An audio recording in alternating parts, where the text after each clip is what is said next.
News Update for December 10th, 2020, brought to you by The Snoot Factory. For all the latest in pooch fashions, here is today's top story. Travel Weekly reports Norwegian could be sailing in Europe before the United States. Norwegian Cruise Line is considering the possibility that it may end up resuming its cruise operations in Europe prior to launching from any U.S. ports, according to Cruise Center, which cites a letter from the company sent to the line's senior officers. According to the site, the letter says, as we approach the end of the first quarter in 2021, we will also start to evaluate the conditions in Europe for the normal seasonal repositioning of vessels and could possibly launch ships in Europe before sailing again in the United States. When asked about the validity of the letter, parent company Norwegian Cruise Line Holdings said, "We are working through a variety of possibilities related to the restart of cruising and will share further information as it becomes available." The letter also says that Norwegian has started reassembling its crews and that the Norwegian Escape and Norwegian Joy are being used as transport ships and will be deployed once we are certain of the ships that will re-enter service first. The Norwegian Dawn and Spirit have been repositioned to Bar City in Montenegro, where both ships sit, waiting further instructions. Several cruise lines in Europe launched operations this summer, including large ship lines MSC Cruises, Costa Cruises, AIDA, and TUI, under conditions that industry stakeholders in the U.S. have been arguing since September could be replicated in the United States. Other stories making the news: Travel Pulse reports U.S. airports offering COVID-19 testing ahead of the holidays. Cruise executives discuss future sailings, current state of the industry, and the importance of how travel companies sanitize. The links to these stories and more are available on our website, www.bestatseradio.com. And that's the Cruise and Travel News Update for today, brought to you by The Snoot Factory. www.thesnootfactory.com for all the latest in pooch fashions. Stay safe, everyone. You're listening to Best at Sea Radio. Yo, what's poppin'? This is Shaq Diesel. You're listening to the really big broadcast. Almost as big as me. With my main man, BJ the DJ. Coming to you live from the Best at Sea Entertainment Studios in sometime sunny Central Florida, this is the really big broadcast with Tom Drake, legendary comedy magician John Ferrantino, the producer Donnie Colassa.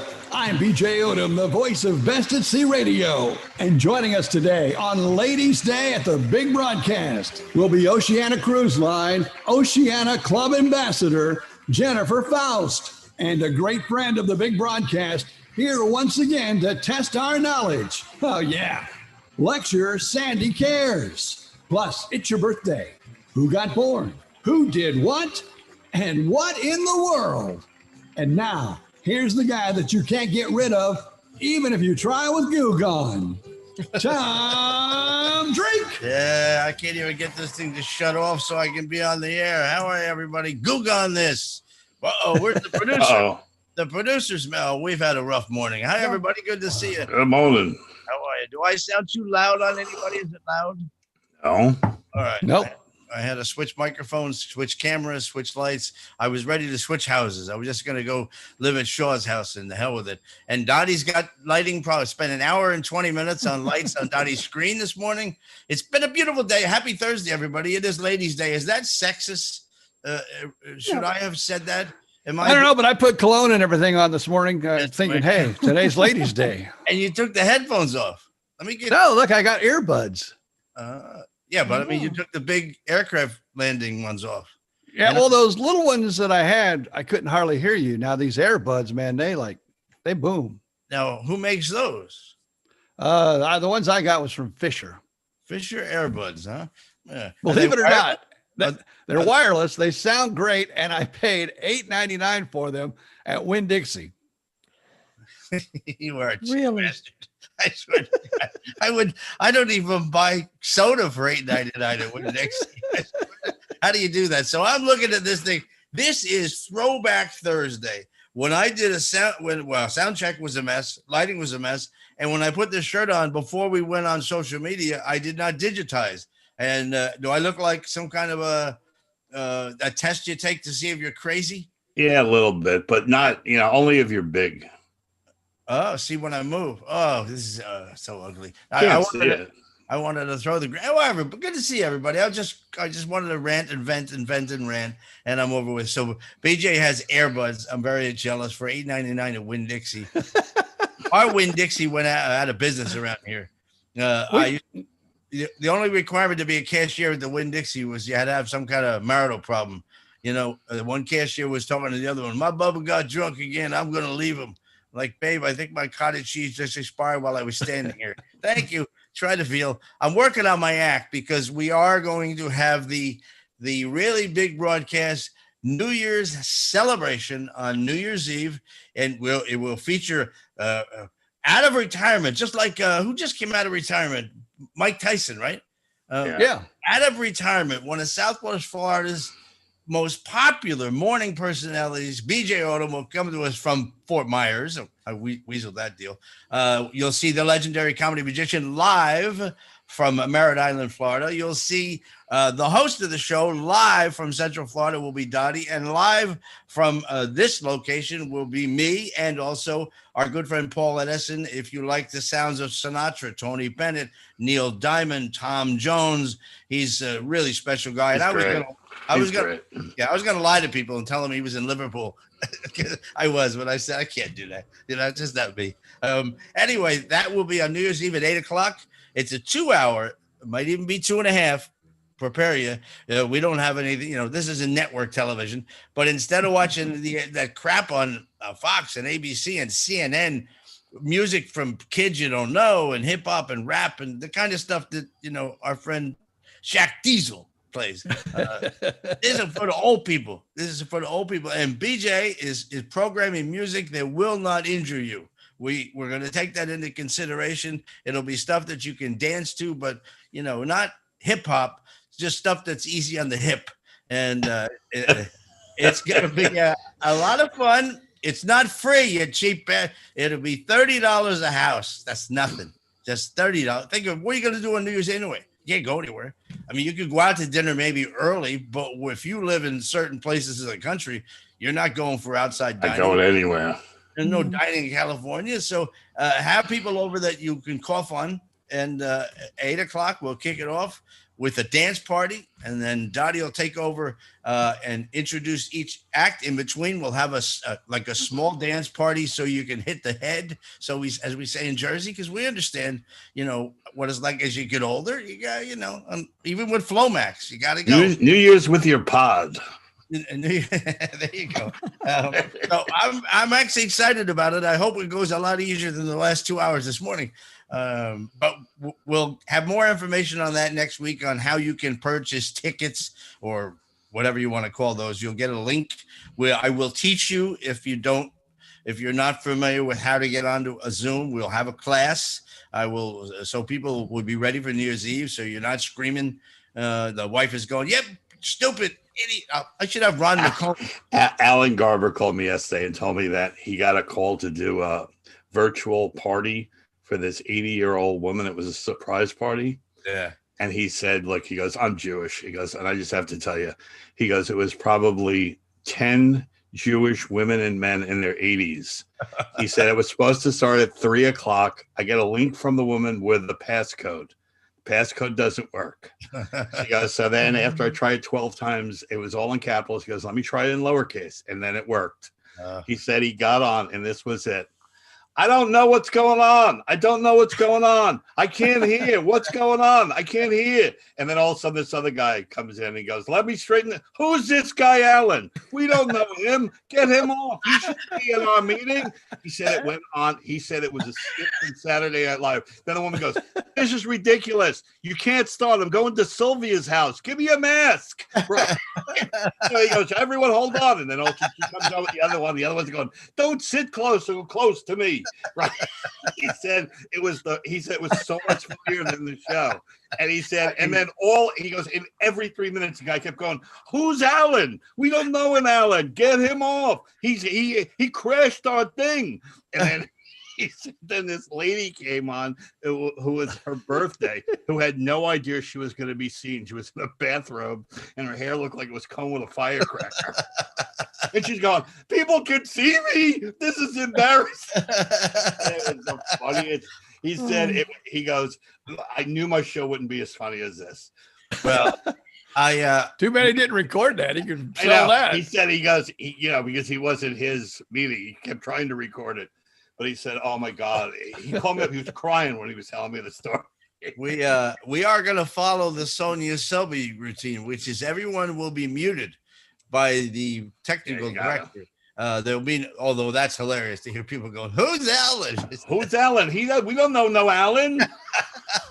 He goes, "I'm the entertainer. I'm the entertainer." "What do you entertain? We don't even know who you are. What, did you just come in to entertain?" The woman's going, "I hired him." "What did you pay to hire this guy?"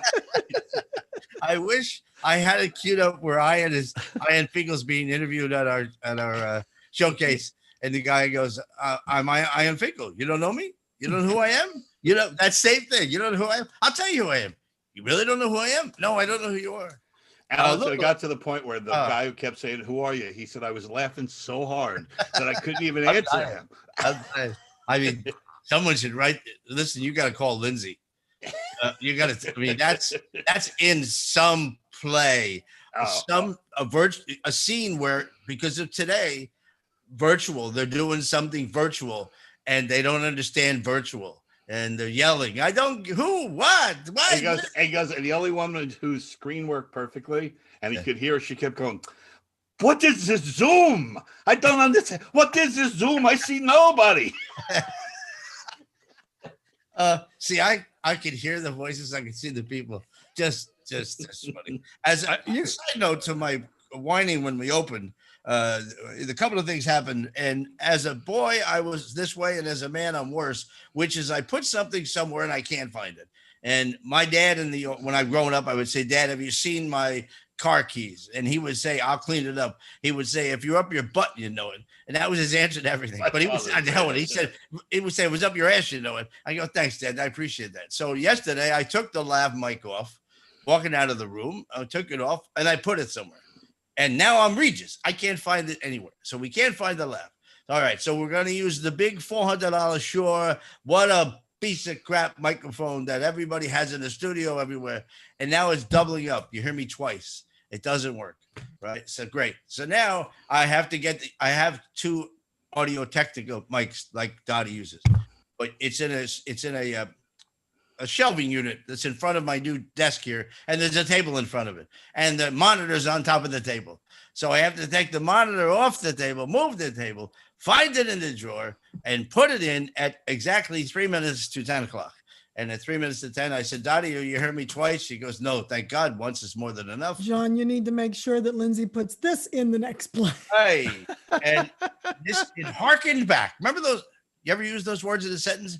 It harkened back to the days of yore, back in June and May, when I was screaming profanities just before we were supposed to go on the air.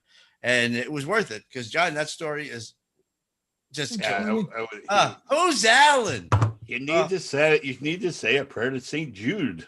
Yeah. Finds everything, right, Danny? You know what? What did I? Oh, the key fob on our keychain fell apart when I was at BJ's one day. Right. And when I got in the car, I heard something click, and I looked, and the fob had opened. And I thought, okay, the little things down alongside of I was getting ready to come home, so I didn't bother. I got to the grocery store and I looked, and I couldn't find the little code, card that goes in there. The battery I found, but not the actual card. Electronics. Right. Yeah, the electronic card. So I'm thinking, okay, I had a fallout when I was at BJ's when I was packing the car, because it fell apart right as I got into the car when I brought the keys up to the ignition. So I said the prayer. Yeah. I told Tom, I said, "I have time. If I'm late, just cover for me. I'll be 5 minutes late at the most." I ran back to BJ's while I was driving, did the prayer. I retraced my steps, found it on the ground. Yeah. Yeah. Came back. And by the way, that's my When I fault was too, back because inside when the our shop. Cadillac has 2 key fobs, and yeah, as you know, One's everybody, missing. there's a key that will only open the car door. It won't open the glove box, you know. So if you give it to a parking place, you can lock the glove You box. have your gun in there. Yeah, yeah, yeah. So guess what? We can't find. First of all, I can't find the other set of keys, and in this set of keys, the key that opens the door is missing. So when I was in Publix in the parking lot and the some wouldn't open, I couldn't use the key because it was the wrong key. So I had to sit there, and AAA came. This is a while back. AAA came and jimmied it. So I'm now going to order 2 key fobs, 17 sets of keys, 13 lavalier microphones. I'm ordering triple. Okay, it doesn't matter. 15 minutes after the hour. Now the funny thing is, not funny. That Shure mic was over $400, right? This mic is $79. This mic gives me no problems at all. Do I sound all right with this mic, BJ? Sound perfect. Never had a problem. Yeah, These are $8.99 and you sound great, baby. cheap bastard. And they're wireless? Yeah. All right, you have to tell me because I have. Are they connected to each other or are they separate? Well, no, they're connected to the computer, wireless. They're like No, but I'm saying sometimes, like I have wireless headsets, but they connect to each other. no, they're wire both. beyond. It looks like I Huh? have earrings on. Basically, it looks like a Nice. little black earrings. That's good to see you back in men's clothes. I can't do that because of the board. Because of the board, I can't. My microphone is in the board, not in the computer. So I can't. I don't think I have wireless buds, but I don't think I can use them because you're directly into a single computer. I am sitting in front of a broadcast studio. That's just. Did you get the text from Bob Rio? Sure, the show's going to. Sure, the show's going to 2 Right, weeks. about What all am I these doing with all these monitors? Oh, I didn't. At first, he had asked if we were selling any of No, the no, no. equipment. It's going to 2 really tight, well-produced shows. I'm excited about it. I'm playing with all the toys now, and I'm making mistakes. But this was just simple carelessness on my part. 17 minutes after the hour, we're going to be joined by Jennifer Faust and Sandy Cares. Sandy Cares, and my thanks to if Fred's listening to Fred Klett.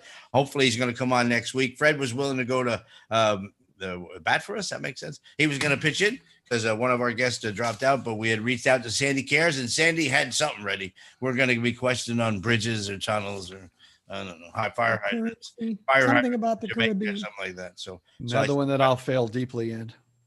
yeah, well, we all will. No, this one's on NASCAR today. Oh, I'm going to be the winner. Yeah, Wouldn't that be funny if someday she did that? Oh my gosh. maybe I'll do that next week on the last day. Not the last. By the way, tomorrow is NASCAR and country music. Count me in. Remind everybody that tomorrow's our big free for all with Jackie Martland and Joe Silky. Anybody? Any news on what Joe needs? He Nothing. says nothing. Nothing. Oh. It's all self-contained. Yeah. Self-contained. I'm glad you guys read emails. I just don't. I don't know. I sound like I'm whining. Anyway, and of course, Peter Bales and Mike Reef will be here. Today is Dewey Decimal System Day. It does not deserve its own day. It's what you keep track of library books. I don't know. It's worldwide, used in 365 different places. He invented it when he was 21 years old. Every library in the world still uses it, even on a computer. Did he make any money? Or this is a guy named No. Huey? It's not Huey Dewey, right? No, it's Dewey Decimal. His No. name was, he had like this crazy name. Wouldn't it be great if it was Huey? Yeah, his last name wasn't Decimal. Melville Dewey. There you go. That's a perfect name for him. That's it right there. That screams geek. He was geek. He was Greek before geek was cool. Little I know. He was Little Barbara he Randolph. is probably the person that the geeks have pictures in their room of. I had But Debbie now Ford. I didn't realize that when you go to look for a book on a computer, Yeah. Still use it? they still use the Dewey Decimal System. By the way, I just go to the library. Where's the books on surfing? They're over there. Okay. That's my system. You don't go to the Alan. you don't go to the catalog file. No, they don't even have catalog files. They in don't have those libraries. anymore. No, they have computers that still uses the Dewey Decimal System, though. So you look up the book you want, and it tells you Or what the it name is. of the author, and it will tell you. you You just know. go in and I say, haven't been "Hey, to a library in ages. no, we haven't." You mean they don't have the old card system? That's the Dewey Decimal System. No, they don't have the cards anymore. That's the Dewey all Decimal they- System. In fact, you can buy those cards at Winn-Dixie. They have them near the checkout if you want to take some home with you. That's where they had the earbuds. I can't get over it. You get $39 cameras, $6 lights, $8 earbuds. I don't even want to think of My it. 4K cameras were $35 on eBay, on Amazon. And then when I set them up, a little card fell out of the box. I told you this, and it says, take 3 pictures of your camera, post a review, and we'll give you a $25 Amazon gift card. No. So I bought 2 of them. So the 2 cameras were like $8. And I will say, everybody's picture today, everybody's color looks good, BJ, and everybody looks good. What happened with this, with Dottie yesterday losing her head, I switched cameras. I take the camera that Dottie uses, put it in here, and put the camera there, and it's fine. Dottie looks great. I'm digitizing, but that's okay. I'm only digitizing to myself. It's so little that you can't even tell it. Yeah. But with this new capture card, it's not supposed to happen, but it doesn't matter. Okay, we got Dewey out of the way. Keep that line. I don't want to say this guy was the ultimate geek, but geeks have pictures of this guy on the wall. That's the great idea. Where's Alan? National Lager Day, as in beer? Yep, as in beer. Light beer. It's brewed different than regular beer. It's ice cold brewed. So what they would do is they would take the beer cellars and they would pack them with ice. And that gives you that light, refreshing That's what I need. beer. That's what I need. Oh, you don't know how close I was to a coffee in Zambuca this morning. Woo, boy, right there, right on the edge. Because the cat woke me up at 3 o'clock this What, morning. the second week without it? I know. Shut up. Just kidding. I'm not edgy. I'm fine. I'll tell you one thing, though. I don't know why the hell I ever bought a $400 Shure microphone. This $80 thing is, I got to go cheap like you, BJ. You're smart.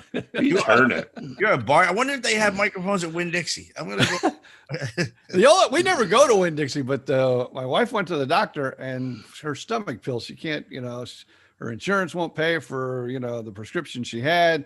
So then she went and the doctor says, you can get these at Winn-Dixie and they'll be affordable and everything. So she went to Winn-Dixie and sure enough, she got her drugs and I got earbuds. How about that? Huh?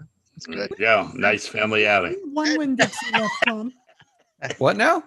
We have one Winn-Dixie left. Where? Down across where the old Big Lots used to be on. Hey, 192. earbuds for everybody. That was a great movie. Little ref. Just before you turn off onto Oak Street from 192. Oh, that's gone. Yeah. No, it's Still not. there? Oh, It's still there. These things are working great, but they're always like everyone I've ever seen has been over $100. yeah, $8.99. Yeah, the Apple ones are $159. I thought you went for that since you sold the farm. I mean, you were going crazy. You got yourself a golf. I got too much invested now in that golf cart. I knew that was going to happen. You got a good deal on it until we had to fix this or fix that or fix that. Do you have it back yet? Yeah, we got it back. Got the back seat on it now. If you guys want to come down to, my place, we'll tool around on the golf cart, take you down by the clubhouse and down We by the haven't seen a lake. picture yet. You haven't put a picture up on Facebook, have you? Yeah, that was even my profile picture for a while. Oh, It's red, right? Yeah, red. Dottie, check our calendars and we'll find out when we might be available to ride around Winter Haven in a golf cart. Today is National Human Rights Day, which I think is a good thing, right? Yep, it's the rights to equality, life, liberty, personal security, be considered innocent until proven guilty, marriage and family, own property, rest and leisure, and education, freedom from discrimination, slavery, torture, arbitrary arrest and exile, and freedom of belief in religion, opinion, and information, and probably to not wear a mask. Yeah. I don't have to wear no mask. I don't have to wear no mask.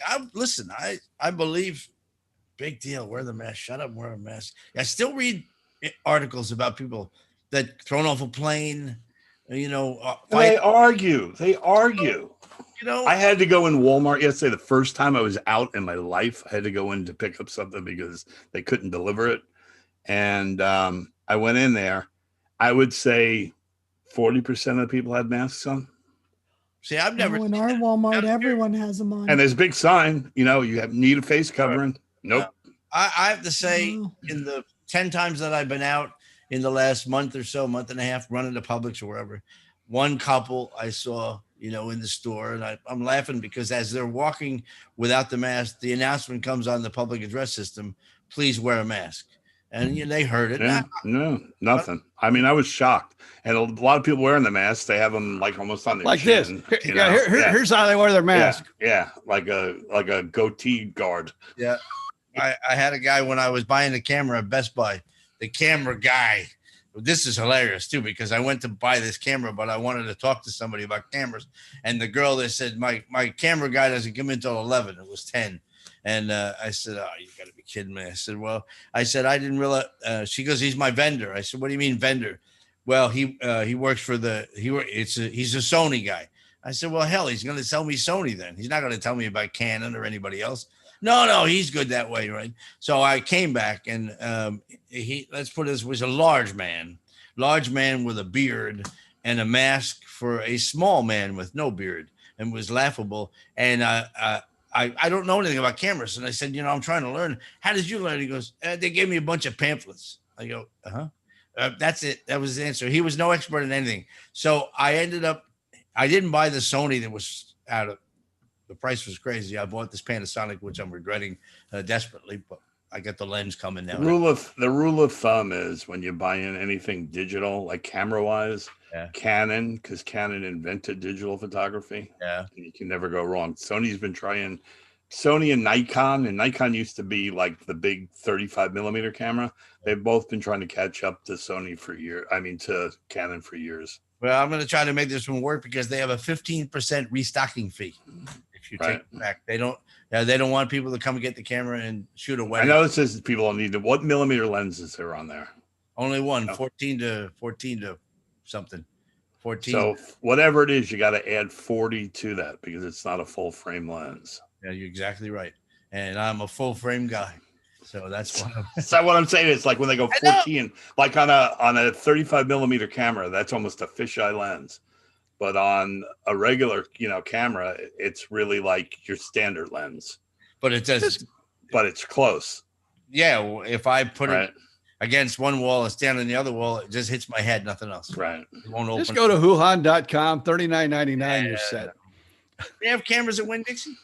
Anyway, I didn't see. We were in and out. They happened to be by the checkout place because I bought like a dessert for the evening, and so I bought that. What did you buy?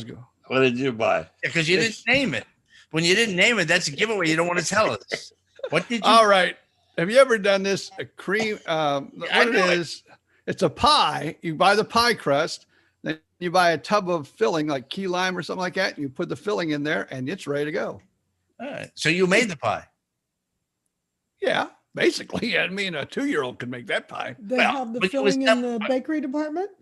No, it's in the in the cold bakery. It's in the dairy. It's in the dairy department. Oh. In the refrigerator. I thought you were going to say like Pop-Tarts or something. No, it's like a Cool Whip tub. And then you just put it out and you got to buy two things. You got to buy the pie crust. The pie crust. And it's not regular pie, it's the graham cracker crust. Then you buy that, you just out of the tube, smooth it out. You got a pie. Wow. Say the word pie, BJ. Pie. Pie. You got yourself pie. You want to be my pumpkin pie? No, really. Oh, God. I'll tell you what, you boys. I was talking to Dottie. Oh, you're doing better than Martley. He goes, hey, babe, you want to sleep with me? Lazy guy, he really is. Dottie. Tommy. Let's do this, and then we'll get back to the other people. And also, it's Hanukkah Day. I'm just calling to wish you happy birthday. Our birthdays today brought to you by The Snood Factory, www.thesnoodfactory.com for all the latest in pooch fashions. Our first birthday wish goes out to a dear friend of all of ours, Joe Devlin from Brooklyn, New York. Magic, the Matador of Magic. Let me interrupt right here. And he's so aggravated because he can still fit in that jacket. He wears Toreador pants. You haven't seen his ship show. Oh, yeah. I've seen that. Actually. Yeah, Toreador pants and a bullfighter jacket. The son of a gun. He doesn't put on weight. Goes from here to here. I mean, just a perfect waistline. I like when he used to have the mustache. He used to look like Guido Sarducci. And Oceana guest Martin Schwartzberg, a very good friend. We've sailed with them, the family, many times at Oceana. And also Oceana guest Jan Van Hoek, also celebrating his birthday today. So happy birthday from all of us at the Big Broadcast, and Jan from the Snoot Factory, www.thesnootfactory.com for all the latest in pooch fashions and fabulous facial masks. And we have a real short break, and we'll be right back. This is Mario Andretti. You know me as a race car driver, but I'm also a Meals on Wheels volunteer. I've raced against the sport's biggest personalities, but I've never met more vibrant, amazing people than the seniors served by Meals on Wheels. You can make a difference by dropping off a hot meal and saying a quick hello. So, America, let's do lunch. Volunteer your lunch break at americaletsdolunch.org. This message brought to you by Meals on Wheels America and the Ad Council. People been saying to your friend, get a different face, and posting on their feed, they're super ugly. The things they say to them online are cruel and they're not true. So tell your friend, I'll stand up for you. Don't worry, I know what to do. Know someone being bullied online? You can be a witness and make a difference by letting the world know it isn't cool and by letting your friend know you care. Learn more at eyewitnessbullying.org. Brought to you by the Ad Council. Hope you enjoyed your meal. And I just want to say, he's lucky to have a brother like you. Lucky? Caring for my brother is far from easy. But he's a part of me, like my arms and legs, so I'll be his. No time for tired. Nothing can disable this love. He needs me, but I'm the lucky one, even though I need help now and then.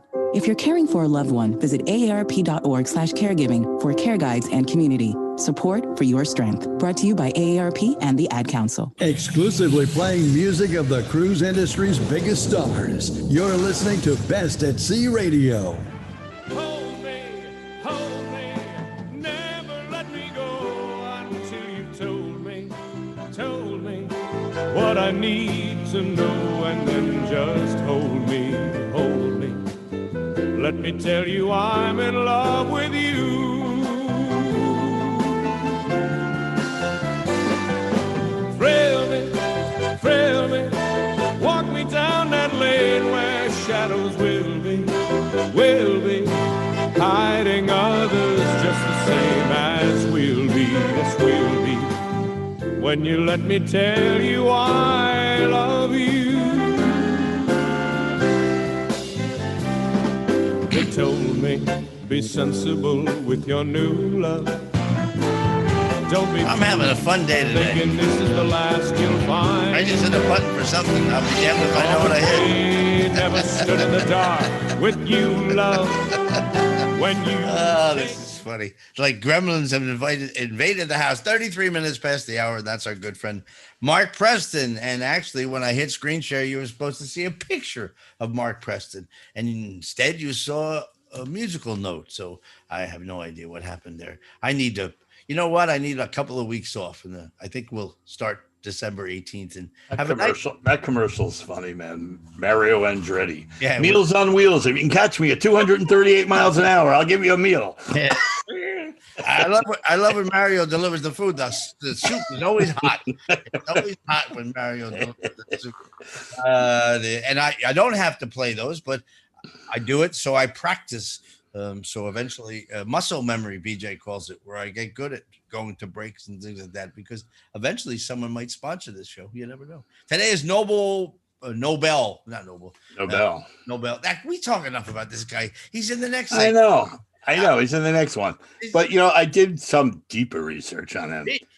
At the age of 17, he spoke 5 languages and had 355 patents. Really? 17 years old. Yeah. He had a picture of Dewey in his room. I'm just thinking, he's the guy that invented dynamite. So I'm just thinking the first word he learned in 5 languages was the word run. Run! He started by the time he was 20, he had started 87 companies all over the world. Wow. I don't get that. I just don't understand how people can be that smart. How the hell does that happen? And then the other thing is, after he wanted his money to go to the Nobel Peace Prize, which is a lot of money. I never realized it. when you win the Nobel Peace Prize, it's $1,200,000 American. But you told me you can't keep it. You're supposed to use it for research. I guess, yeah. Sucks. Meanwhile, his family, after he died, went to court to try to block giving away his money, as good families do. Most still better than giving it to the cat or the dog, or whatever. Each prize recognizes the fields of physics, chemistry, medicine, literature, and peace. Lindsay better get on the stick. There you go. Literature, how she made. Yeah. Don't know. $1 million too. That would be beautiful. So that would be nice. This came up yesterday. Ralph is still filming in Guadalupe. Yeah, he's supposedly being released on the 18th. Released from being stuck on his paradise island that he doesn't ever want to leave. Okay. Loves it there. And is he coming to Merritt Yeah, he's coming to Island? Florida. Yeah, well, he's coming to Fort Lauderdale, and then Lindsay and him are going to quarantine for 5 days. Yeah, down to and they're getting tested or something. I don't know. I can't figure it out. Yeah, I thought you were going to say then they're getting married. I said, you going to get married while you're here? Oh, we don't know what's going on. And the other family update, my son's house is almost finished, so he's all excited. It's only 2 months late because of the COVID, but John asked his daughter if they're getting married. She goes, "Well, I can't talk about it until the I can't talk about it. I have an NDA, whatever it is, until we sign the license." Yeah, not disclosure. I can't talk about it. Today, this is embarrassing because I have more than a few friends who happen to be Jewish. Hanukkah is a good thing. Hanukkah is a celebration. Believe it or not, there's more. As far as Jewish holidays, it's a celebration. It's not as a holy day like Yom Kippur or other ones. It's more of a celebration holiday. It's not considered a significant religious holiday when compared to other Jewish holidays. So this is one where they light the menorah, the 9 candles. The one in the middle lights the other one. Yeah. And the kids play with that dreidel, which is it's early gambling. It's early. Yeah. That's what it actually says in the thing. It's like it's based on gambling. It's playing dreidel is a gambling game popular during the Hanukkah holiday. So I'm not making that up. That's Wikipedia. I remember this now because when we'd be on the ship for Christmas, they decorate for Christmas, and they always had the menorah on the front desk, and they would light the bulb every day. It signified another day of Hanukkah. They light the bulb. And I said on stage, I said, I like this time of the year because there's finally one place on this ship where every bulb works. Well, it's traditionally candles, and the middle candle is what they use to light the other candles. Yeah, on the ship it was bulbs. Right. Actually, I said it's the only place on the ship without a burnout bulb was the actual line. And Dottie 9 candles. I guess it changes every day because I don't want to butcher this Jewish name, but it starts on the 25th day of Kislev, Kislev. Kislev. Where's Alan? Where's Alan? Alan would tell us. That's of the Hebrew calendar, so it changes from year to year. This is when David says we should be able to find him because he became very religious later on. He wasn't for a long time, but he kind of what's that word? Revisited faith, and he would perform, do comedy at Purim dinners, which I had no idea. You should have called my son Johnny. Yeah. Why? I told you when he went to Israel on that retreat, and he just told them all about the Catholic faith, and they said, "Oh, this guy knows more about the religion than anybody." There you go. He's a devout boy. All right. Well, that's what happened on this day. Let's zip through. It's 39 minutes after the hour. 11 o'clock. We'll have the update, and then we visit. Is it Jennifer at 11? Jennifer at 11. Jennifer at 11. Jennifer Faust, who's a really, really, really wonderful person. Upbeat personality, been traveling everywhere, waiting for a vaccine like the rest of us. And she's an Oceana Club ambassador, which means that she's an ambassador to all of the repeat guests. She makes sure that they're happy. And it was interesting. Only Dottie will understand this. When I was on the internet looking for a picture of Jennifer, almost every picture was Jennifer, you, and the Coels. or Jennifer and the Coels. Jennifer and the Captain and the Coels. Jerry and Elizabeth Cohell are the most traveled Oceania guests, or were. We lost Jerry about 3 years ago now, is it? And they're the best people in the world. I mean, just a dream couple. They're very much like, all right, you have Ryan and Danica, and then you have Andy and Tammy, and then you go a little bit older, and you have Jerry and Elizabeth. They were that same size, same love, and I said to Jerry one time, I said, they cruise all the time, and he said Elizabeth likes it, so he said, we do it, but he said I like it, but she likes it more than I do. And Jerry walked every day, 3 times a day. He'd be walking around the pool, loved to walk. And sad, it's really sad. He's out walking with Elizabeth, and one of those yahoos in the truck, big truck, is not paying attention and took Jerry out.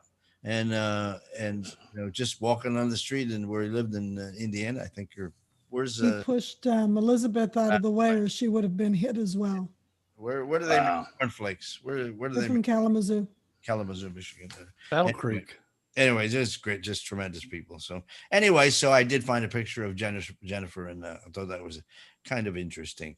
It is okay. We have some birthdays here. Born on this day in 1964, and of course, John had to get this one. I almost thought BJ should get it, Bobby Flay, because Bobby Flay is a famous American chef, but as far as I know, he does nothing with Spam. I don't want nothing to do with him then. He was born in Connecticut. He has restaurants all over. Yeah. He has a steakhouse in the Bagada. Yeah. And now he has a chain of like 19 hamburger restaurants. None of which are I mean, they're all really, really struggling. All these big time guys, and with all their chains to try to keep it going. And it's hopefully they're gonna, before they go home for the holidays, they better get it together and find some money for these people their businesses are folding left and right, and it's just absolutely, because those people actually, under the payroll protection plan, if they have another one of those, they can actually give some money to their employees. But that ran out, so they don't have any money. And then how do you lock people's businesses down in California? You just shut them down and tell them you can't have a career. I get it, but I don't get it. So anyway, I shouldn't have started there. Anyway, Bobby Flay, born this day in 64. How old does that make him? Younger than me, anyway. 64 makes him 14 years younger than me, so he's like young. Dottie has this one, and I picked this one. There was very little birthdays worth even mentioning today, but I chose Harold Gould to see if I have it right. Is it the Harold Gould, the actor I'm thinking of that was in? He is an American character actor. He played Miles on the Golden Girls. Oh, okay, but I remember him from He is a 5-time Emmy nominee. He was in this thing. Yeah. For 50 years, he was in the entertainment industry, 5-time Emmy nominee, 20 motion pictures, 100 stage plays, and 300 plus television shows in his career. He died of prostate cancer, unfortunately, but he was married to his wife for 60 years. How about that, huh? And his big role was Martin Morgenstein on Rhoda. I don't. God, I know he's one of those faces. He's one of those faces that when you look at him, you go, "Oh yeah, I've seen this guy in everything." Everything. Yeah. I almost put in yesterday, but we had too many. Broderick Crawford, because in the old days, I mean, Broderick Crawford was your crime fighter kind of guy. Yeah, he was. Again, those were stars. This guy, like you said, when you see his name, who the hell's he? And then you realize he's been in everything. All right, I have Chet Huntley, born in 1911 and died in 74, and I didn't get to it because I was so I have it in front of me. Okay, he died of lung cancer because they smoked all the time on the show. Okay, you did. And he right before he died, he did a 2-hour interview with I know, I met him. Take it up, man. Anyway, he did a 2-hour interview where he talked about how he was very, very liberal and very, very conservative his entire life. And he struggled very hard never to bring his political views into his reporting, which is pretty amazing. Dick Cavett, I'm sorry. Dick Cavett. Yeah. And the interview is still available on CD. I was going to go with the BJ approach, which is like we did yesterday with Donny Osmond. I mean, who doesn't know Donny Osmond? What do you want me to tell you about Donny Osmond? Everyone knows he's a member of the Osmonds. He was same thing. Chet Huntley. Who doesn't know who he is? Huntley Brinkley. He was on TV for. What was his tag? I don't know. Good night. Okay, there you go. Chet Brinkley. Good night. Once again, this is Chet Brinkley. Good night. Once again. Here's a trivia question. What network was he on? ABC. CBS. Was it CBS? I don't know. I just thought throw out the trivia question. Good one, BJ. Thanks for contributing. Someday, BJ, I think that if you were getting paid, I'd have to dock your salary. He was on NBC, by the way. Yeah. Peacock. Yeah, absolutely. Who was I talking to yesterday? Paul Edison about. Have you watched Yellowstone, the Kevin Costner thing? It's on the Peacock Network. Have you watched I haven't watched it. No.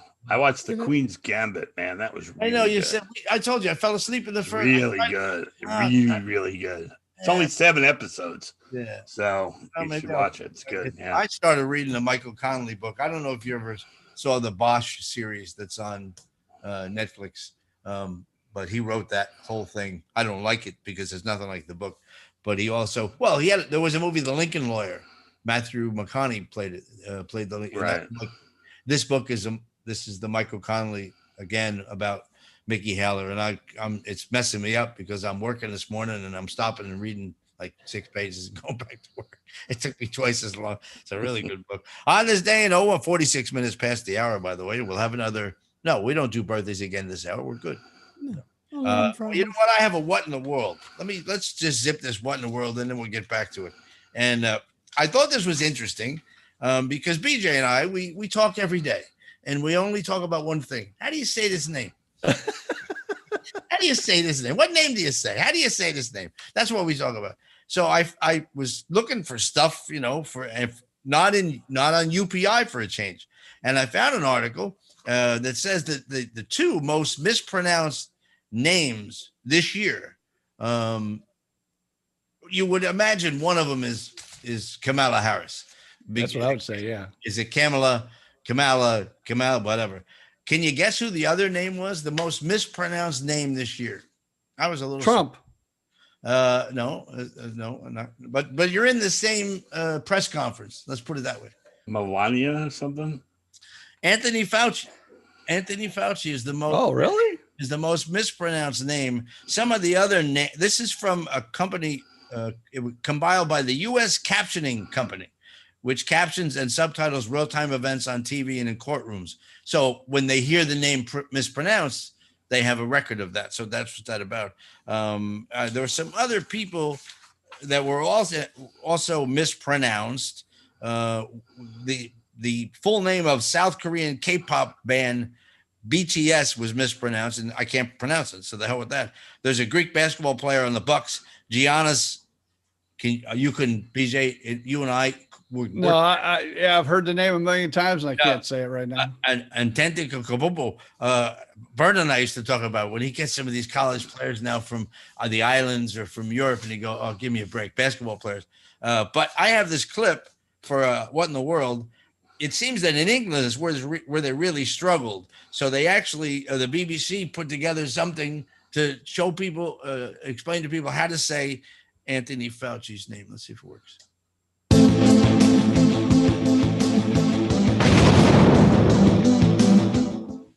We are looking at how to pronounce the name of the director of the National Institute of Allergy and Infectious Diseases in the United States and advisor to Donald Trump regarding health issues. Anthony, you know how to pronounce Anthony, of course. And then his last name is actually a common word in Italian. It literally translates into jaws. Yes. How do you go about pronouncing this last name? Fauci. Fauci. Yes, in Italian, the C is pronounced like CH. So say Fauci. Fauci. Anthony Fauci. Anthony Fauci or Tony Fauci. And while I am at it, I will teach you how to fix your hard drive. It was Fauci. I stole it from the BBC, but when he got to the part of saying the name Fauci, he really got into it. hey, Fauci. So I thought of you, BJ, because we're Brizendine? No, Brizendine. And yesterday was pretty easy. You knew Sandy Cares, and the other one was on the easy side. Anyway, that was the what in the world. Well, back to this guy again. On this day, 1901. We already covered everything about him. Yeah, really. The first Nobel Peace Prize ceremony was held in Stockholm on the 5th anniversary of his death. Okay. We'll skip the next one because I didn't get to it. Okay. In 1884, Mark Twain's Adventures of Huckleberry Finn was published. Who doesn't know about Huckleberry Finn? Everybody's read Mark Twain's Huckleberry BJ Finn. didn't read it. It's a book. I didn't read it, but I know about the book. Everybody knows about Huck Finn going up the river and sailing and scary things. Who hasn't read that? Okay, good. And Tom Sawyer. Don't forget Tom Sawyer. Yeah, who doesn't know about Tom? I think, John, you might want to steal this idea from BJ from now on. It's a whole lot less work. And then lastly, on this, I found this interesting. This is really great story. Yeah, on this day, it's a really great story. On this day, 1541, Thomas Culpeper and Francis Durham. I should say Thomas Culpeper and Francis Durham. Okay, so Culpeper was just friends with the Queen. Nothing happened between them. They were And executed. She wrote him a love letter saying, "I can't live without you." He said, "Hey, look, I have nothing to do with it." King did not believe it. Yeah. The other guy had an affair with her, Francis Durham. And I figured you'd like this at the Buckinghamshire House. Nice. Nice. And so the king decided that they were both to be drawn and quartered, then beheaded. Yeah. And the other guy, Durham, pleaded for his innocence, and all the house people turned him in, right, to the king. And the king said, "Look, I'm going to have mercy on you. I'm only going to behead you." Yeah. What a guy. before I pull you apart. And then they take all their heads and they put them on spears and put them on top of the Tower Bridge. Yeah. So when the people came in, they could see their heads up there. And that's why no one should ever complain about the state of the world we live in the United States. Nobody did torture better than England. For such a lovely civilized people. And by the way, it was King Henry VIII. Right. And I have that song go, "I'm Henry VIII, I am." I've been married so many times before. Everyone was a Henry. Henry. Oh, my name Henry. Henry VIII, I am. Second verse, same as the first. I'm just trying to think. They don't mention the beheadings in that song, I don't think, right? I mean, No. How bad is that? You get a love letter, from somebody who's got a crush on you. And next thing you know, you lose your head over it. I know. He actually, I think, reported it to the king saying, "Hey, it's, he didn't, of course, she didn't get blamed. But he beheaded a bunch of wives, right? Yeah. Anne Boleyn, right? Yeah. I Is think that where they got the phrase "head over heels"? In love with you? Yes. Head over heels. I'm Yes. going out of my head. And the England also, I went to the torture museum when I was in England. Of course you did. And they came up with this new thing that if they took a man and turned him upside down and sawed him from the crotch to the neck, he would live a lot longer because the blood would go to his brain and he could enjoy the pain like 3 minutes longer. Like, who thinks of something like that? Just don't expect it from the English. Exactly. I wish Dr. Roger Cartwright was available right now so he could defend that type of rude behavior. Quite rude, I mean, it's crazy the stuff they came up with, It is 54 minutes before the top of the hour. Jennifer Faust will join us after the 11 o'clock update. And after the update, you'll be treated to a little magic from someone in the room right here. I've had this thing for I don't know how long. Dottie found it for me. And I think I touched on it really briefly. We actually have a couple of minutes. These are words, unusual words. And have you used these words? Do you use these words? When is the last time you used these words? Gallivant. I've used. My mother would say, "You're going to go gallivanting again?" BJ, do you gallivant? Oh, I use that word all the time. Yeah. We were just gallivanting the other day. There you go. On the gallivanted all the way to Winn-Dixie. And that's in Richie's act. His dad goes, "What are you doing this Friday night, Richie? Going gallivanting?" He goes, "I hadn't thought about it. Hey, Tony, it's Richie. You want to go gallivanting?" Another word they say gets used, not enough, breeches. Breeches. You would probably at your pants, your breeches, your breeches. Codger. These are just hillbilly words. These aren't words. These are words Northerners don't use. They're not. They're real words that we use every day. No reason to get angry with us. We'll try to use. Codger, you old codger. I use that. Yeah, I've been called that many a times. Rigmarole. I've used rigmarole. Rigmarole should use. Hoodwink. I used to think that it was pronounced rigmarole. Oh yeah, my whole life. I don't know if that's a New York thing or something, right? I believe I felt the same thing. What a bunch of rigmarole. Yeah, the L is, I don't know that one. The L is silent. Yeah. Humbug, we use that one. Skullduggery, jalopy. Have you called my dad? My dad used to say to me, "What are you gonna clean that jalopy?" This is funny.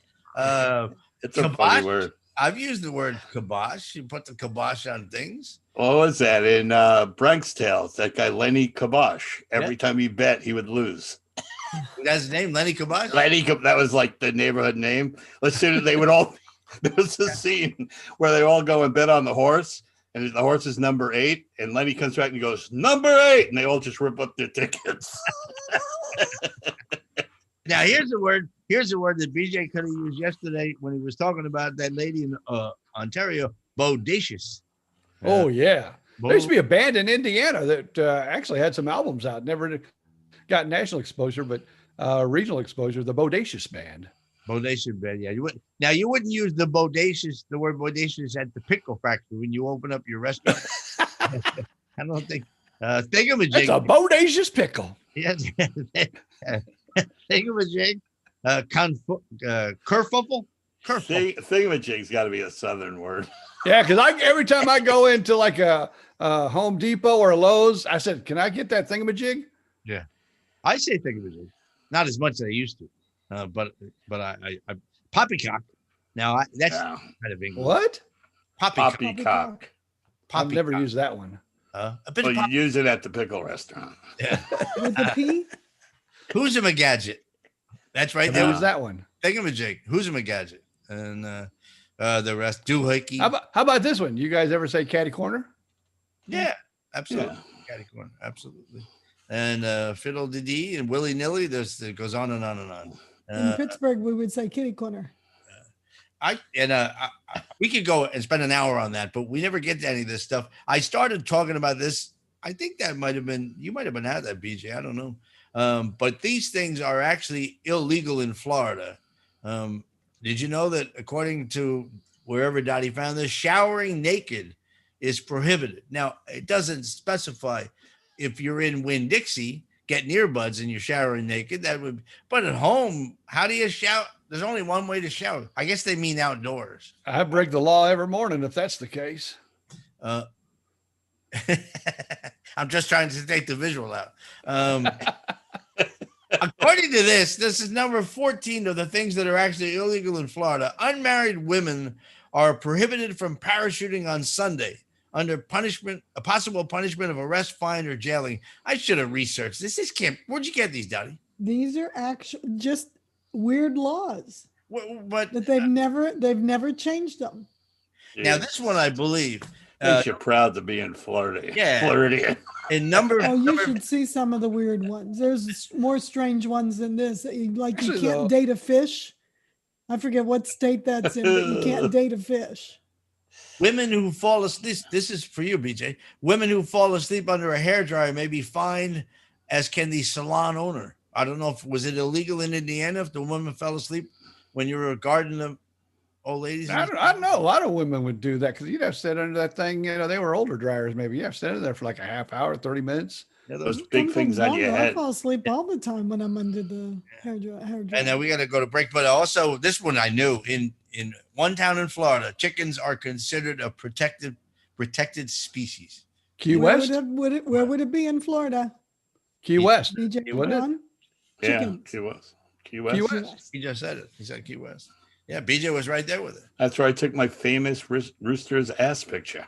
Rooster's that I've ass. sold more than any picture I've ever taken. There was actually, in Indiana, there's a band called Rooster's Ass. I don't know. Well, no, I'm serious. I was on the phone one day, and they have those little trees, and this rooster jumped up in the tree, and it was like this far away from me. And I just took my camera, I took this picture, and it's like really clear, like everything is clear, and it's kind of very close, so it's got like a weird depth of field.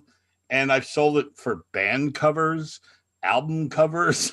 People buy it for. People put it for their bar at home for cocktails. It's just, You it's need so to fun. put that on TikTok. How did they find it? No, I used to have a website where all my photos would be up there. Oh, wow. Well, I would like to thank John for wiping out the visual of BJ showering naked and replacing it with a rooster's ass. We'll be right back.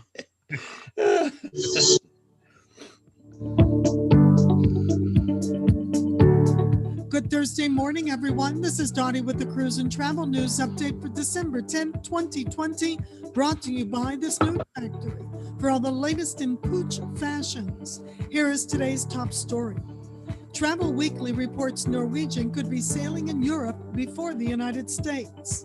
Norwegian Cruise Line is considering the possibility that it may end up resuming its cruise operations in Europe prior to launching from any U.S. ports, according to Cruise Center, which cites a letter from the company sent to the line's senior officers. According to the site, the letter says, as we approach the end of the first quarter in 2021, we will also start to evaluate the conditions in Europe for the normal seasonal repositioning of vessels and could possibly launch ships in Europe before sailing again in the United States. When asked about the validity of the letter, parent company Norwegian Cruise Line Holdings said, "We are working through a variety of possibilities related to the restart of cruising and will share further information as it becomes available." The letter also says that Norwegian has started reassembling its crews and that the Norwegian Escape and Norwegian Joy are being used as transport ships and will be deployed once we are certain of the ships that will re-enter service first. The Norwegian Dawn and Spirit have been repositioned to Bar City in Montenegro, where both ships sit, waiting further instructions. Several cruise lines in Europe launched operations this summer, including large ship lines MSC Cruises, Costa Cruises, AIDA, and TUI, under conditions that industry stakeholders in the U.S. have been arguing since September could be replicated in the United States. Other stories making the news: Travel Pulse reports U.S. airports offering COVID-19 testing ahead of the holidays. Cruise executives discuss future sailings, current states of the industry, and the importance of how travel companies sanitize. The links to these stories and more are available on our website, www.bestAtSeaRadio.com. And that's the Cruise and Travel News Update for today, brought to you by the Snoot Factory. www.thesnootfactory.com for all the latest in pooch fashions. Stay safe, everyone. You're listening to Best at Sea Radio. Yo, what's poppin'? This is Shaq Diesel. You're listening to the really big broadcast. Almost as big as me. With my main man, BJ the DJ. Here at the Magic Castle, we have some safety requirements. Because people are drinking, so you have to use these little scissors. What I need you to do is just cut this short. Kidding. Here, take these. All right, what you're going to do is you're going to cut this electric wire.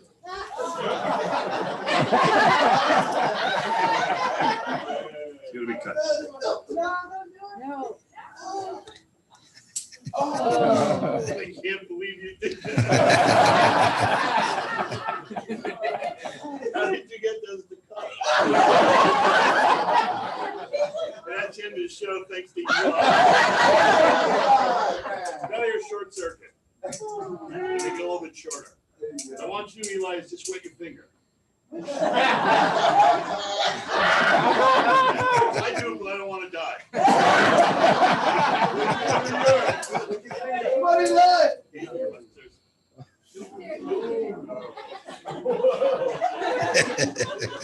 Okay, Mr. Magic.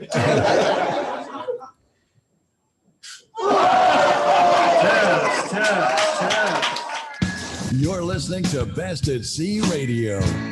If it don't work out, if it don't work out, then you can tell me goodbye. Donnie! Each morning for a million years. Look at those hairstyles. Keep me by your side. It's so good to see you. Tell me you love me for a million years. Come back. Then if it don't work out, then if it don't work out. All right, we'll come back there. Hello, Wait, Jennifer. I have with a- the I have a long hair. You quick- got it. Wow. Look at that. Wow, the last time I saw you. By the way, well, welcome to the program. I probably had really short hair. You did, and I will say this publicly: we love everybody, but Yes. some people we love more. And there's a guy named Farid who was on, and we love Farid. He was. He knocked it out of the park, and we welcome Jennifer Faust, Oceana Club ambassador, one of the best, so professional what she does, and loved by everybody. I would put you right up there with Dottie in terms of the people. When you say your name, they go, "We love Jennifer." You know. Oh, well, you know what? And I love Dottie, so it's perfect. Now, let me finish by we saying have a great time working together. let me finish by saying when they say my name, people go. No. Well, I have to tell you, thank you so much to both of you, because I think it's the second time that I put makeup on since April. There you go. This whole pandemic. I usually put it on every day, but I didn't today. So, Jennifer, let me introduce you to everyone. Up in the top, we have John Ferrantino, who is a legendary comedy magician. John and Hello. I go back 30 plus years on the SS Norway, where he was a regular, but he toured with Crosby, Stills, and Nash for 7 years on the road, 80 plus television shows. Below him is BJ Odom, a legendary radio DJ and host. He's he retired from the industry, and we brought him back to do our show. So this is Jennifer Faust, one of our Oceana Club ambassadors. that was kind of Thank pale. you so much. It's so great to connect. Let me correct Dottie. BJ does the show because his wife said, "You're aggravating. Find something to do 2 hours a day." That's why he does the show. Let me miss you. Rather ride around naked in the golf cart, but that's not allowed. The community they live in. All right, I'm going to let Dottie ask questions. I swear I will, but I know you've been traveling. Yeah. Was someone chasing you, or? No, I think it's because I was in. I've been traveling on cruise ships, not quite as long as both of you, but like almost 22 years now, and it's the longest I've been home in 22 years. And I realized why I needed to leave, because I've been home that long, and I'm just like, oh dear goodness. And so what I just basically did was I just took advantage of me always wearing a mask, of course, and following all the quarantine rules, and just trying to see the country. And it really worked out, because I reconnected with relatives, my uncle who is in New York, and I've seen about 25 different states. Wow. With some of my You traveled adventures. across from California over to did. as far east. Where did you go as far east? To weren't you in Maine? Yeah. Oh yeah, I was all the way up in Maine. I did all 6 New England states. I stayed in Jackson Hole. I went to Idaho, Montana, and then I drove across the United States from California to New York, and dodging whatever we dodged. It was an adventure. And then I relocated here to a little place called North Tonawanda. It's right on the border It's in Niagara County. And I know people think I've absolutely lost my mind. You're going from sunny California to average, weather right now is like 32 degrees, 1 Celsius, what have you. But I was ready for a change. Yeah. And I love the change of the season. And I've got family out here, and I've reconnected with family I haven't seen. Some of them I've only heard about. And so it's just it's a nice change for me. Are you originally from California? Yeah, I was born and raised in California, but I was the first person in our family to be born in California. So all my relatives are from back east. And so I was talking, I reconnected with a cousin of mine who I haven't talked to in over 30 years. And, coming back here, I love the change of the seasons. As long as you're layered up, obviously for the cold, it's fine.